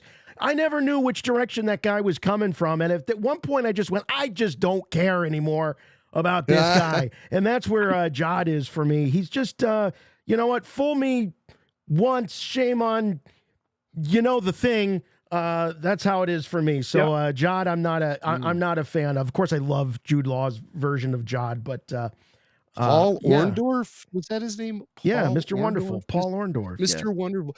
I saw that guy fight once with he had a cast on his arm. I think he's one of those wrestlers who had a cast on his arm for like 2 years. I think Mr. Wonderful did use the cast gimmick once, but but anyway, hey Joe, thanks a lot for the call, and thanks for being a Patreon supporter. Appreciate that very much. Oh, hey, how about this? Just in case school starts tomorrow, it does for some kids. My kids, no, but just in case, why don't we listen to? It's time for Blake's Take. We got Kid Blake on the line. Lot of Chut. Chut, buddy. A lot of kid drama in this episode. Kids learning lessons, how to play together, how to be friends with one another, how to trust one another. Your thoughts on this episode? I personally like this episode. I feel like it showed you a side of the characters I don't think we've really fully seen yet. We've seen a little bit of it, but I feel like we learned more about the kids, a tad bit, enough to where there's a bit more development for them. Yeah. For our side. Yeah. Here's the thing. When it comes to the development of the characters, this is probably one of the. Jim used the term earlier, tight. We'll go with that. One of the tightest stories I think they've told relative to the Disney Plus series. And I'm just coming off of rewatching the original trilogy. And we talk a lot about character development.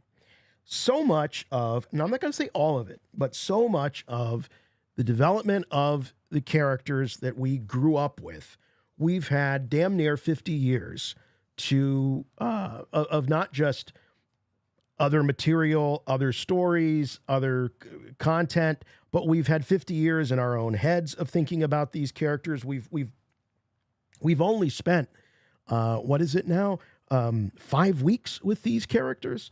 So it's super tight. It's not going to be, in my opinion, a show that is going to do too much exposition or veer off and do whole episodes like we were referring to, the Acolyte, flashbacks and all of this stuff.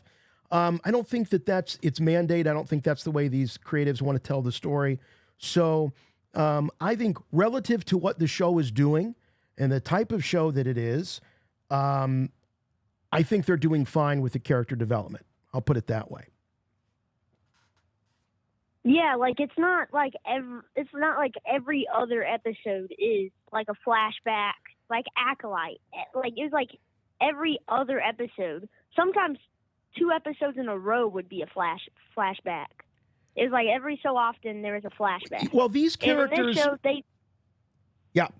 Sorry, go ahead, Blake. Oh, I was gonna say in this show they really don't like force that on you. Like you don't need to know everything that's happened on Atten. You knew a little bit when they found the ship, but that's not really a flashback. That's like showing what is happening in that second. Because if it was a flashback, then it just feel weird and you cut to the ship or something. Yeah. But in this, there's not any flashbacks. And it's really helped. No, you know what, Blake? Like, personally, in my opinion. The characters are too busy There is a doing flashback. things. The characters are actually doing things. They're having an adventure. They're too busy to telling the story to have flashbacks. And if that gets in the way of a little extra, background information on the characters, I'm fine with that. I'd much rather be swept away in the storytelling than worrying about getting background and backstory on characters. Yeah, I mean, well, like we had one flashback, I think, in this show. It was at the very beginning, first episode. And that was when they were on the ship and then they found the 1 credit in the vault instead of the bunch. I'm pretty sure that was a flashback. Yeah, well, That was boy. Yeah. That's interesting because it's almost like a prologue. I don't think that, for me, it doesn't count as a flashback as much as it's like a prologue because we don't know how long Jod had been in that jail. For all we know, that that could have been, I guess it's a flashback in terms of it happened prior to the main storyline of the series. But it was just, a technicality. I'll give you that was a flashback, but it doesn't seem gratuitous. It seemed necessary for us to understand where this Jod Nanawood character was coming from. Because, by the way, it was the worst. It was the worst kept secret that wasn't Jude Law. So we knew it was him. Yeah. See, I feel like it was definitely a needed flashback. Like that, it was definitely needed. Like for us to know, well, like just like in a way to know that he's like a pirate and all that. I guess it was like a way we needed to know it. This is a guy that has had multiple identities, multiple aliases. So we needed to see him, even if temporarily, as another character other than the Jod that is hanging out with the kids. And that's what that moment gave us. Yeah. So where do you think we're going, Blake? 2 more episodes. Yeah. So I think that I think that KB. Sorry, it's like starting. It's like cutting in and out. But I'm thinking that KB is gonna get in touch. Is gonna take them to the Owl to get help.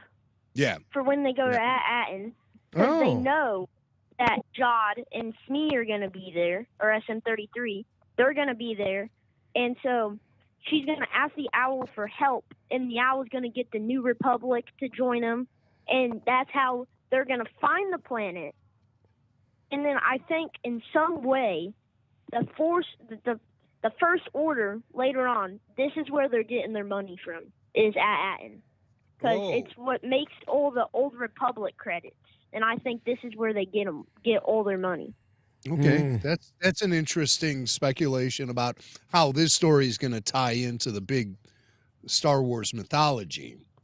And as we know, Lucasfilm has been desperately trying to tie up all the loose ends for the sequel trilogy via storytelling in comic books and, yes, live action streaming shows. So how far are they going to push at this time? Are they going to provide us with some sort of stepping stone for the birth of the First Order? I would appreciate it, actually, because the sequel trilogy definitely needs more fleshing out. It's filled with holes, and we got nothing but time right now to try to figure all that out. So I like what you're thinking, Blake. I would love to see this tie in more with the big picture story, especially that which is eventually evolves into the sequel trilogy. So good job, Kid Blake. I think you're on the right path here. Whether or not they're actually going to do it in this show, I don't know if I have that amount of confidence. Do I think it would be the right thing to do with this show? Yes, I do. I do. Anything else, Blake, before next week? I'm like trying to remember if I wrote some stuff down. Okay. Lay your notes on us.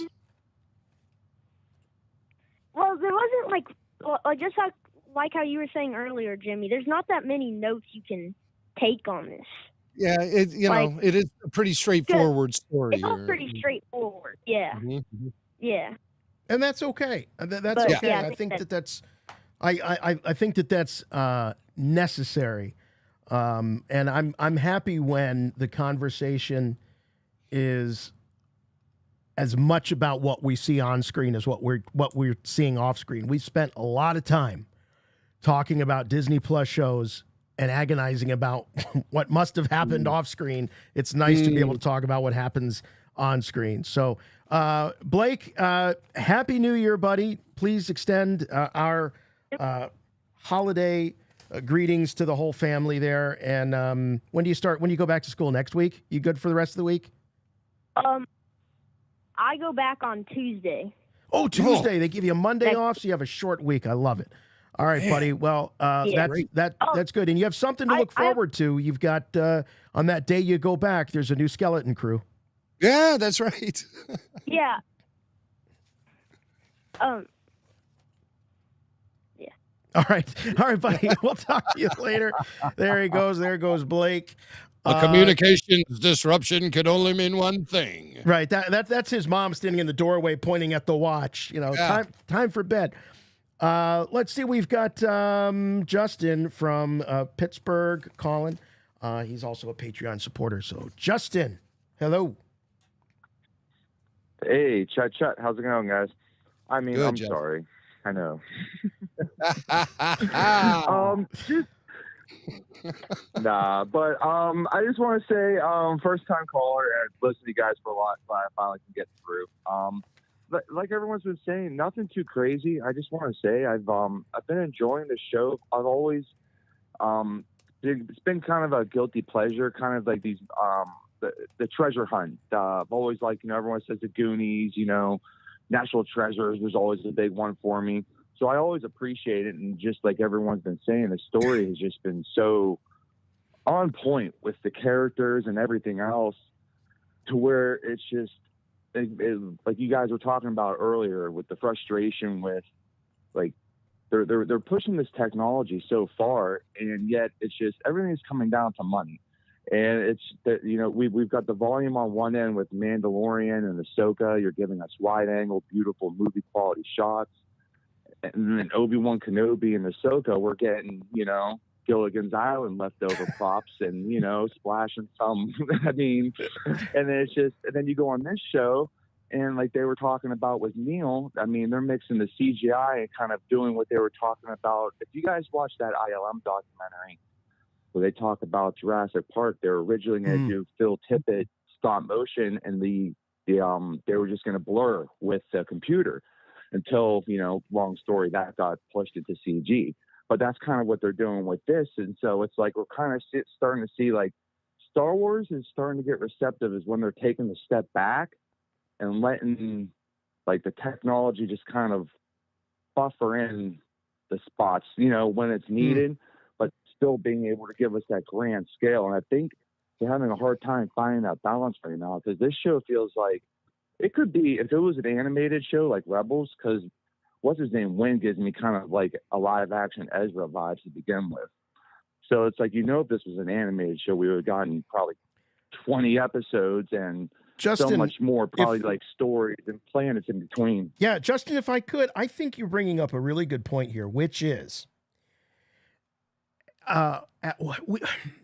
we know that we know the role of evolving technology was huge in shaping Star Wars. It drove George. It was almost like it was parallel paths. The story that George wanted to tell drove and guided the technology evolution, and then George pieced out for some time because he just got, well, there's a lot of reasons, but one of the reasons allegedly is that he was irritated by the limitations of the technology, the rising costs, all of that.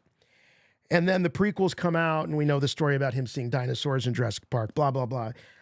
But where we are now, now I raised this a couple episodes ago, and Jim was right to bring the volume up as an example of evolving and emerging technology. Yes, that is true.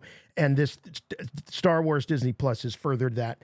But are we at the point where pretty much anything that you want to do, you can do? So is that a missing piece in the alchemy of Star Wars storytelling, this constant friction with the available technology and the limitations? When you have no limitations, does that create a problem in and of itself, potentially? Yeah, well, I think we see it. I think we see it in films that really rely on CGI to drive the experience more than the story itself. And we've seen countless numbers of films over the last 25 years that rely on CGI more than the actual story. It seems like, a lot of superhero movies, they give you 2/3 of a story, and then the last third is a giant CGI flex by visual effects artists. And it almost seems competitive in that way, where I don't think that a special effect should necessarily drive the core of the story. I think it should be the words on the page and the story itself. But it appears that we've been seeing a lot of movies that are 60% story and 40% special effects. And that's a ratio that's too large, in my opinion. What do you think? Yeah, I agree. They're milking. They're trying to milk the shandy for as much as they can. And I'll admit, even for Acolyte, I would go 2-3 episodes and just binge 2-3 in a row because I found it more enjoyable, and it's even for just the story to watch it that way. And I mean, it was a chuck because I'd do that and then do your after shows 3 in a row too. But just for the story wise, because they're so short, it's actually almost better to wait 2 or 3 episodes, binge watch them there. So I think a lot of, like we were talking earlier, is even strategy of execution is what, they keep getting the golden egg, but they keep dropping it. Like they don't know what to do with it. They make something awesome. I feel like they don't know what to fully do with it when they have it. Yeah, and I feel like they sometimes learn on our part. Yeah, and I feel like they don't always learn the right lessons from the successes that they do have. I don't know that they've learned the lesson of why Andor is, though not known by the masses. I mean, it's a hit within fandom, and it's a critical hit, but I don't know that they know why. I really don't, and I don't think that they've. I don't have confidence that they know why the few fans that are watching this show, why we're digging it so much, and that bothers me. Right, I wish the right story. Yeah. Right. Yeah. Well, the story is not the priority. It's the content. They have slots to fill. And as long as they can do that, who cares what the story is? You see this happening in all sort of different areas in the entertainment industry. I'll point at radio because that's something I know the best. Back in the day, you used to have really compelling talk radio, entertainment radio with big time personalities, and it would present you with listening experiences you never dreamed you could have. But then when the corporations started taking a closer look at the numbers, they said to themselves, sure, this is really outstanding radio and it's very entertaining, but we can get the same ratings if we play country music all day. And we don't even need to pay personalities to be in there. We'll still get the same ratings. And that in that aspect, they're not even looking at the quality of what they're producing. They're only looking at the bottom line. And that's all that matters. Thus, radio locally in just about any market you look at is largely on life support because all they need is the content. The content is king now, not the quality. It's just the mere existence of content. And so if they can make the same money without having to extend themselves and bring in all of these like various personalities who all demand certain paychecks, and with those personalities comes a lot of baggage and a lot of other things that you have to pay for. All they have to do is throw a CD in the machine and they'll be making the same money. Will it have a cultural impact on the audience? No, but it doesn't matter because it's a business. And that's what it's come down to. I don't think anybody is creating entertainment to entertain anymore. They're creating it specifically to make money for big corporations. So that's why independent filmmaking and independent writing and podcasts, why they're so popular now, because that's where your true entertainment experience is. It's not just content. I can attest that the majority of my screen time watching is all YouTube. It's all YouTube. I mean, I watch very little network. You're their competition, no and network. you're killing it.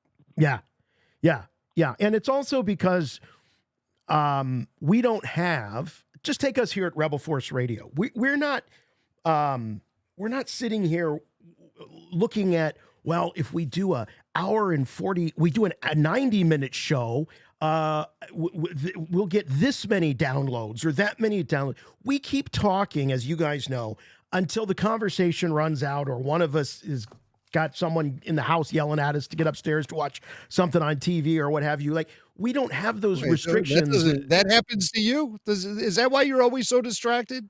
Someone's yelling at you to come upstairs to watch Mad About You? I was referring to you. No, I was referring to you. You're the one that said, we got to wrap this up. They want me to go watch Big Brother. So, yeah, that's all you. That's all you. Of all the shows, He's trying to turn it on me. Of all the swords I have to die on, of all the hills I have to die on, it's Big Brother. It can't be like Squid Game or anything. It has to be Big Brother. Okay, I think it was Big Brother. That was the last one. All right, Justin, great call. Great topic. Thank you very much. All right, we got time for one more caller here. Yeah. We're going to go with, we got Pepper Spray Johnny from New York calling up. Pepper Spray Johnny. Hey, guys. Hey, buddy. Chut. Happy New Year. Happy holidays. Happy Life Day. I'll keep it quick and dirty for you guys. So I was going to say, I think the robot crabs might be semi-sentient. I mean, if they're using vocalizers, they would have to understand how they work. However, they might actually not be using vocalizers. They might be deceiving the audience and the kids because they're covered in these robot parts. But what if they are parroting? What if they are actually using a biological function to parrot? It's possible. I don't think that was necessarily answered. Look at the way a parrot sounds. I think the question's up in the air. Yeah. I think it's up in the air. It doesn't affect the story too hard. No, it's okay. Animals talk in Star Wars. Wim claims that they're intelligent, and he's there, so that's all I have to go with. But he thinks they're the good guys, and they turn out to be the bad guys. Well, he's also, They still could be. He's easily influenced. They still could be intelligent. Yeah, they're intelligent. Look, they led their prey back to Big Mama, so that takes some sense of planning and Big brother, intelligence. Big Mama, Big brother. So yeah, I'm not going to sleep at night because of the harsh reality of the Big Brother thing. I was like, oh, I got Swank now. He's revealing something that I don't. And then it comes back on me, and it comes back on me. It's Big Brother. That's the sword I have to follow. The reality show sword. That's I should have said it was something really hip and cool. Like, what's that show that all the yuppies love with the people on the yacht? I can't think of the name of it, but yeah, whatever. I'm sure I don't watch. It should have It's been something that everyone show. loves. Well, no, Big Brother is appropriate and eye-opening for me. I'm gonna have to go upstairs and stare in the mirror for a while.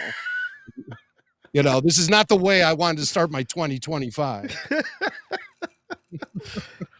What else you got, PSJ? Yeah. So the other thing, I think do we all agree? KB isn't necessarily out of the woods yet. I think this is gonna rear its ugly head again. Really? Unfortunately, at some point later. It could. My dude cave. Yeah, I'm knocking over junk. Sorry for the background. No, it's okay. Mac brought that up too about he thought that maybe she was going to. And I have this feeling, I was watching this. Oh, we're getting a little. Yeah, now you're all choppy. Now you're all choppy, PSJ. I'm sorry, I got to drop you. You're very choppy, but I want to answer the what you were talking about because Mac brought it up earlier when you said, Jim, that you thought that maybe KB was going to make a big sacrifice there as they were trying to get more power to the ship to escape the big fiery machine. So that didn't happen. So you still think that perhaps there's more to this KB AUG plot than what was just revealed in this episode? Well, I don't know if there's more. I just saw the opportunity there because we had just learned about these this machinery that's in her head and stuff, and we know that it's a power source. And so when she said, I can give you one last power surge, I thought maybe they were setting up a situation where she was going to sacrifice herself, drain her own power, so the ship would have the engine and the ship would have enough power for the kids to escape. Now, I was wrong with that, but I just thought that was an interesting, dramatic avenue they could have gone down should they wanted to. Mm-hmm. Because otherwise, she says, I could give you one more surge. There was nothing, she could have said that or not, and the kids still would have escaped. I don't understand why the extra layer, right? Why the extra layer of drama in that specific situation if it wasn't going to have any kind of implications on her or the other kids? It just seemed like, I can give you one more power surge. It's like, well, then do it already. What are you waiting for, kid? Yeah. So I thought maybe we were going down some dramatic avenue at that point, but it just wasn't there. Let's get our super chats. Guys are always so generous with those. Mm-hmm. So here's Chris. Chris says, in RFR we trust. I've enjoyed this series a lot. Will Jedi Law, okay, I get it now. Jude Law, Jedi Law, stay gray or choose a side? My first live after show of the season. Love you guys. RFR for life. Will Jude choose a side? Will Jod choose a side? I think he will, but I do think that he's going to ride off into the sunset still a scoundrel. I don't think he's retiring to Atten and going to be the school teacher next term. I think that he's going to make the right decision, but he and SM33 are going to go off and perhaps be of utility for future storytelling and a character that could be out there for, say, a Mando film or something like that down the line. But I don't think he's going to definitely be, okay, I've turned good and that's it for me. Okay. Well, I don't think he's a gray Jedi to begin with, which I don't even think gray Jedi exist. And I know there's some fans who hang on to that idea, but it's a flawed approach as to what the Jedi actually are and what the Jedi can actually do. There is no gray. Once you start traveling down the path of the dark side forever, it holds your destiny. So there's no moments where you're like, I'm part light, part dark. No, once you open up the dark side door, you are dark side. That's how it works. That's how, and the balance of the force doesn't mean equal parts light and dark. It means all light, no dark. That's what balance of the force means. So I don't buy that, but that's just semantics at this point. As far as Jod goes, I kind of am leaning toward what you're saying, Jason. What would like really turn this guy's life around? We know he wants to get out of the grind of being a pirate. Yes. We know he's tired. He's tired. He's hungry. He's sick of the grind. He's sick of wasting his time on low payoffs. He wants the big score and he wants to retire, essentially. And who could blame him? And I think that's his priority more than anything. However, he has shown that he has a little bit of heart for the kids. There have been opportunities where he could have ditched them in the past. I think SM33 and SM's loyalty to Fern may have shortened the leash on Jod a little bit, but we learned he could just turn SM off anytime he wants. Just hit him on the back. Yeah. And then all bets are off. So what about the kids why is Jod tolerant with the kids? Why has he protected them in the past? Is it all just for a big score, or does he have a place in his heart for those kids? It's hard to say right now. It is hard to say. It's hard to say. Because the character's it's Star basically Wars. Yes, because it's Star Wars. You want to see our one of our protagonists do the right thing as always. Exactly. But we've really seen no legitimate character development with Jod. He basically is the same guy he was in episode 1. And sure, he's been nice to the kids and stuff, but those are elements of his personality that were pre-existing and always there. I don't think the kids have enlightened him in any way, shape, or form. I think he's been just along for the ride with the kids. They were unfortunate baggage for him for the longest time. And the first opportunity he was able to separate himself from those kids, he took advantage of it. And then when we see him with the pirates and he's pleading for his life, it still seems like very much the same consistent Jod character we've been seeing from the get-go. He hasn't had any real like cathartic situations or enlightenment. No, he's still basically the same guy. We've only got 2 episodes left. I feel like if they were going that way, he'd have been nabbed by the pirates while searching for the kids, trying to find the kids, to make sure that they're safe or whatever. The fact that he didn't tells me this guy is he's no Jedi, I'll tell you that, as Bib Fortuna said about Luke Skywalker, mistakenly, of course. Machen Bryn says, chut. Lots of people saying to give Bryce Dallas Howard a movie. I agree she's a wonderful director, but the direction hasn't been the problem. It's the writing and planning that needs sorting out. Thank you, Machen. Yes, a lot of talk, Jim, about Bryce Dallas Howard, and she does have a history in Star Wars on Disney Plus, going back to Mandalorian season 1. She's had an episode in each of the Mandalorian seasons, and also in Book of Boba Fett, and now in Skeleton Crew. You pointed out in a chat earlier amongst our Jedi Council that she has directed a lot, including the episode with Lizzo. So. Well, there seems to be a lot of worshiping of Bryce Dallas Howard at this point.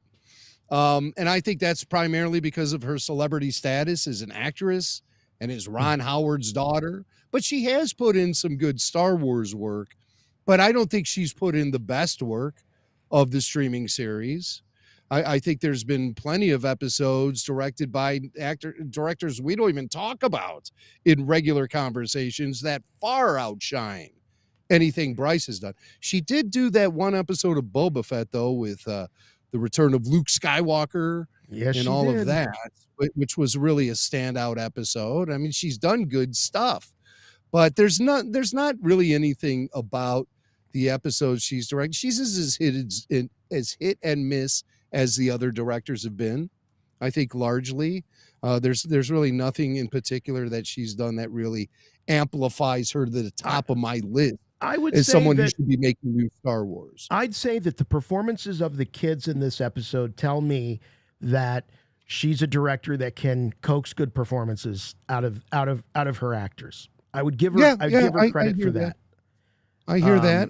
But she did direct Jack Black and Lizzo, and I thought Lizzo's acting in that episode was horrendous. But Lizzo is not an actor. She's not an actor. These kids are actors. Right. Lizzo is not an actor. No. She never was. She's never acted in anything in her life. What the hell is she doing in Star Wars in the first place? The only person to point that blame at is Jon Favreau. I love Jon Favreau. I think he's been one of the best things to happen to Star Wars in the last 10 years. But he occasionally gets too high off of his own Hollywood supply and does things like gets very self-indulgent with stunt casting of people like Lizzo and Jack Black. Jack Black's fine, I guess, but that was not the right role for Jack as far as Star Wars. Can Jack act in a movie and be anyone other than Jack Black? That's a question I have for you. And if the answer to that is no, because he really is Jack Black in just about everything he appears in, you know what you're going to be getting from his performance. You're going to be getting Jack Black.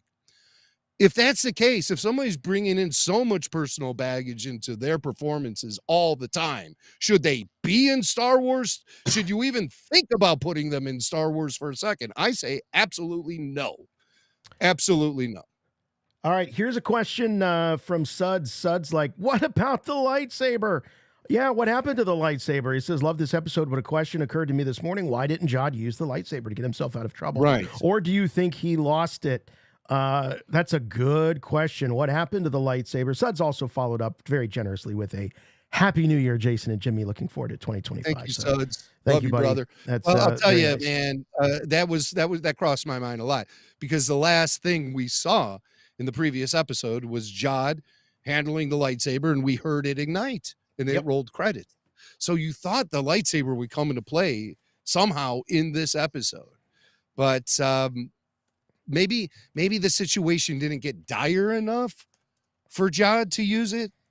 Maybe if that plasma time that, what do you call those, hourglass, the plasma hourglass, if that ran out and Jod did not convince those pirates, then maybe there was some decapitating he could have done to save his life. But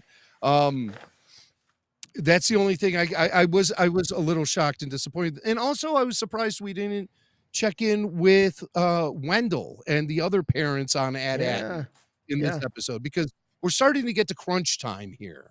Mm-hmm. And I think that there are certain pins you have to set up on the alley before you go bowling. And what are the parents doing? We've really barely even touched in with them over the last few episodes. So I only wonder is because I want to know what's awaiting the pirates and the kids when they eventually do make it back to Ad-Aden. And I feel like the storytelling could use a little more reinforcement in that department, so we have a stronger grasp of where this is eventually going for the big conclusion. Agreed. Brandon says, just about to watch the episode now myself. Wanted to say thanks for the hard work from RFR, keeping up with Skeleton Crew through the holidays. Thank you, Brandon. Appreciate that, buddy. And Thanks, enjoy Brandon. the episode. I hope you have a good time watching it, like we did. Tanya, boy, another loyal RFR live stream participant here, says, Happy New Year, Jason, Jimmy, Tyler, and chat crew. Looking forward to another fantastic year with RFR. Thanks for all you do. Cheers. Cheers to you, Tanya. Thanks so much. Tanya, give us Happy a super New Year. chat of $5.01. The old 501st. So I appreciate that. Appropriate. Turtle Wars. Yeah. I'm feeling the same way since the first episode. I maintain that this is a good show with many enjoyable tidbits, but I don't find it all that interesting overall compared to a lot of other Star Wars. Turtle Wars, I'm going to say this. I am enjoying this show. I don't know if I'm enjoying it strictly as a Star Wars show as much as I'm just enjoying it as a fun adventure that happens to be set in Star Wars. And when content is king, and it is, as we were talking about earlier, you're going to get more content. And some of that content is going to be more important and more integral to the overall franchise, and some's going to be less so. So jury's still out on what this is, but I hear you. I'm just trying to say I hear you. I hear you.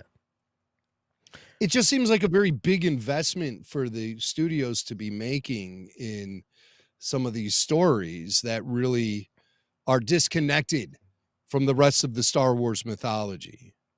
And you have to ask yourself, how does this then push Star Wars into the future? It offers us something fresh and fun to watch during the holidays. That's great. And because of it's steeped in Star Wars, we're watching it. Because I wouldn't be watching this show if it wasn't steeped in Star Wars. You explain it to me. Some kids lost in space. Great. I'm not going to tune in. I really am not going to tune in unless it's Star Wars.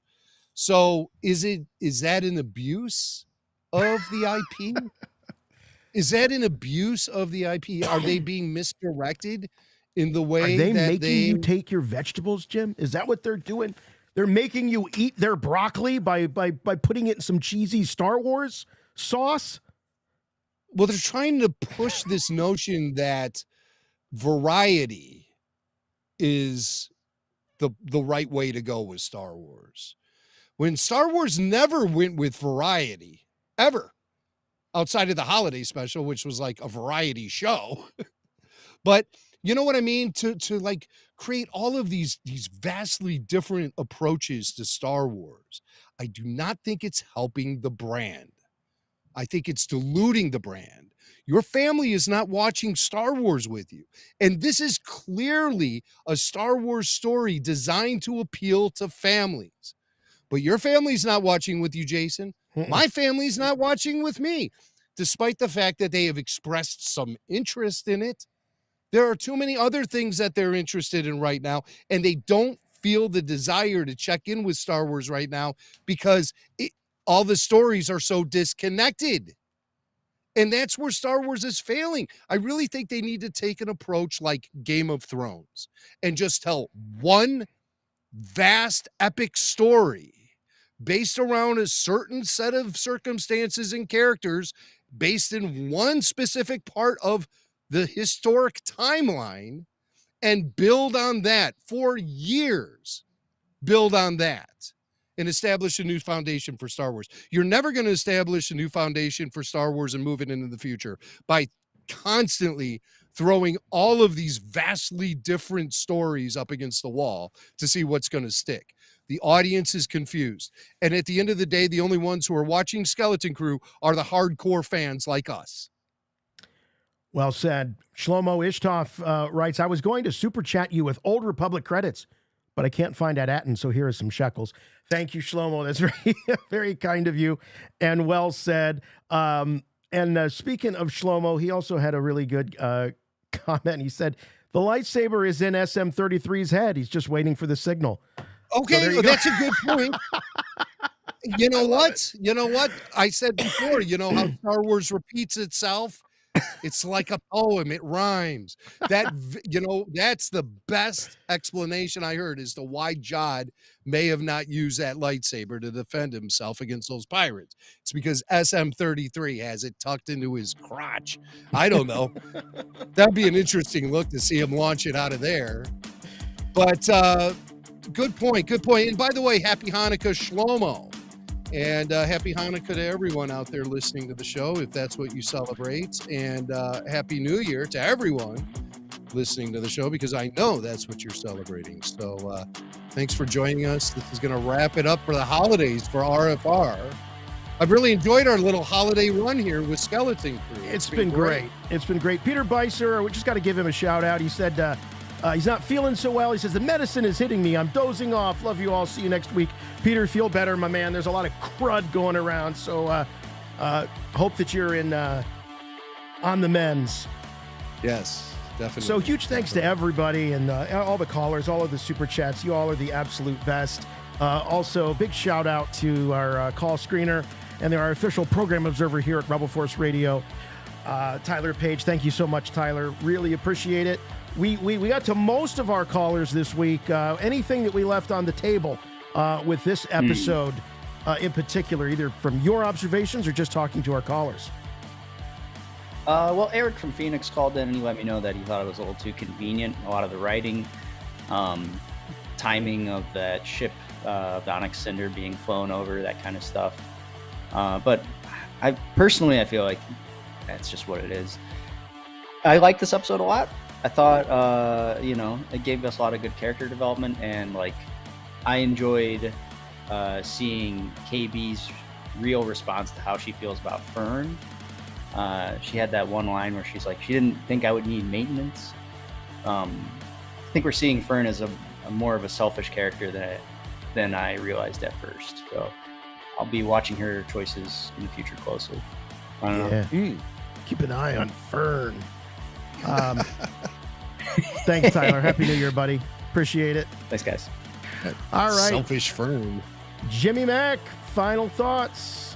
Episode 6. Trash crabs, garbage incinerators, microfuses, resonator housings. This episode had it all. I don't even know what I just said. But this is a nice episode. It doesn't rank up there with one of my favorites of Skeleton Crew, but it was very consistent with what we've been seeing this season thus far, and I did appreciate the little character moments. I could use a little more from the characters, actually. I want to hear more about what they really feel, as opposed to just constantly demanding to go home. I want to, I really like that moment with Wynn when he was sitting there in the last episode and Jude kind of reassured him a little bit. Knowing that the kids are afraid makes the adventure better, I think, in my opinion. It almost raises the stakes a little bit. So I don't want to see the kids being so self-assured all the time. I want them to expose their vulnerabilities, and thus by doing so, it makes the adventure they're going on a little more extreme. We can feel what they feel a little bit more. A lot of times I think they're out there having just a grand old time. And, this is something that Wim, his character kind of embraces this adventure because he's known to have a mad imagination and he knows these stories and stuff. But also learning that Fern kind of has difficulty grasping her place in reality sometimes, according to KB at least. I think that makes Fern a little bit more of a compelling character. In all honesty, we spent more time with a vulnerable KB in this episode, but we learned more about Fern as a result. So I like to see that kind of character evolution and reveals being made about who these kids are, because as we said earlier in this episode, we've only been with these kids for 6 episodes of this series, so we're still kind of getting to know them, I think. And to add layers of complexity to their personalities, I think really benefits the show overall. Really interested to see where this is going. Really interested to see how Jude is going to resolve his issues with the pirates and with the kids, because he's going to have to answer to the kids sooner or later. Probably in the next episode, too. I would predict a reunion between Jude and the kids in the next episode as they all rush toward Atten. Do you think they're going to end up at another planet by mistake first? Probably not. Been there, done that. But I would like to see some of the things that got revealed to us from Akron get revealed in these final 2 episodes as well. Why do these planets all have similar layouts as far as their cities and their buildings? And even Fern's house had a carbon copy on Ad Akron. All of these mysteries about the planet, that's really something that I think we're all looking forward to learning more about. Doing fine, Andrew. Thanks for asking. I mean, really, you guys listen to us talk for 2.5 hours. You have to ask us how we're doing? All right, whatever. Hondo Onaka, not in this episode. Hondo Onaka not going to be in any of these episodes. I feel bad for the people that are just waiting for Hondo, because I just don't think that big moment's going to happen. I could be wrong. Anyway, for some reason, I saw speculation online more than once this week from people saying Han Solo is going to appear in Skeleton Crew as it starts winding down. Oh, wow. I don't know. I don't think there's a chance that that's going to happen. I really don't. But it would be interesting to see, like how Kid Blake said, maybe the money on Ad Atten is going to eventually fund the First Order. I would like to see some kind of tie-in to the big mythology, whatever it can provide with this show. All right, that'll wrap things up for us this week. We'll be back next Wednesday. Next Thursday. Pardon me. Next Wednesday. Oh, next you're Wednesday. right. All right. Next Wednesday. Next Wednesday, We're back to January Wednesday 8th. now. So it's 1/8/25 at 8 p.m. Eastern Time. Wednesday, January 8th for episode 7. And we'll be back mid-month with more of the Rebel Force Radio Weekly podcast. So all that information can be found. Our whole schedule for the Skeleton Crew can be found over at rebelforceradio.com. Please follow us on our socials. Please like us and follow us on YouTube. You get the notifications when we're going live and have these little get-togethers. So that's it for us. We will see you next week. Skeleton Crew as its penultimate episode. We just like to say penultimate. It happens a couple times a year. Penultimate episode next week for Rebel Force Radio. Tyler Page and everybody here. I'm Jason. I'm Jimmy Mack. And remember, the Force will be with you, always.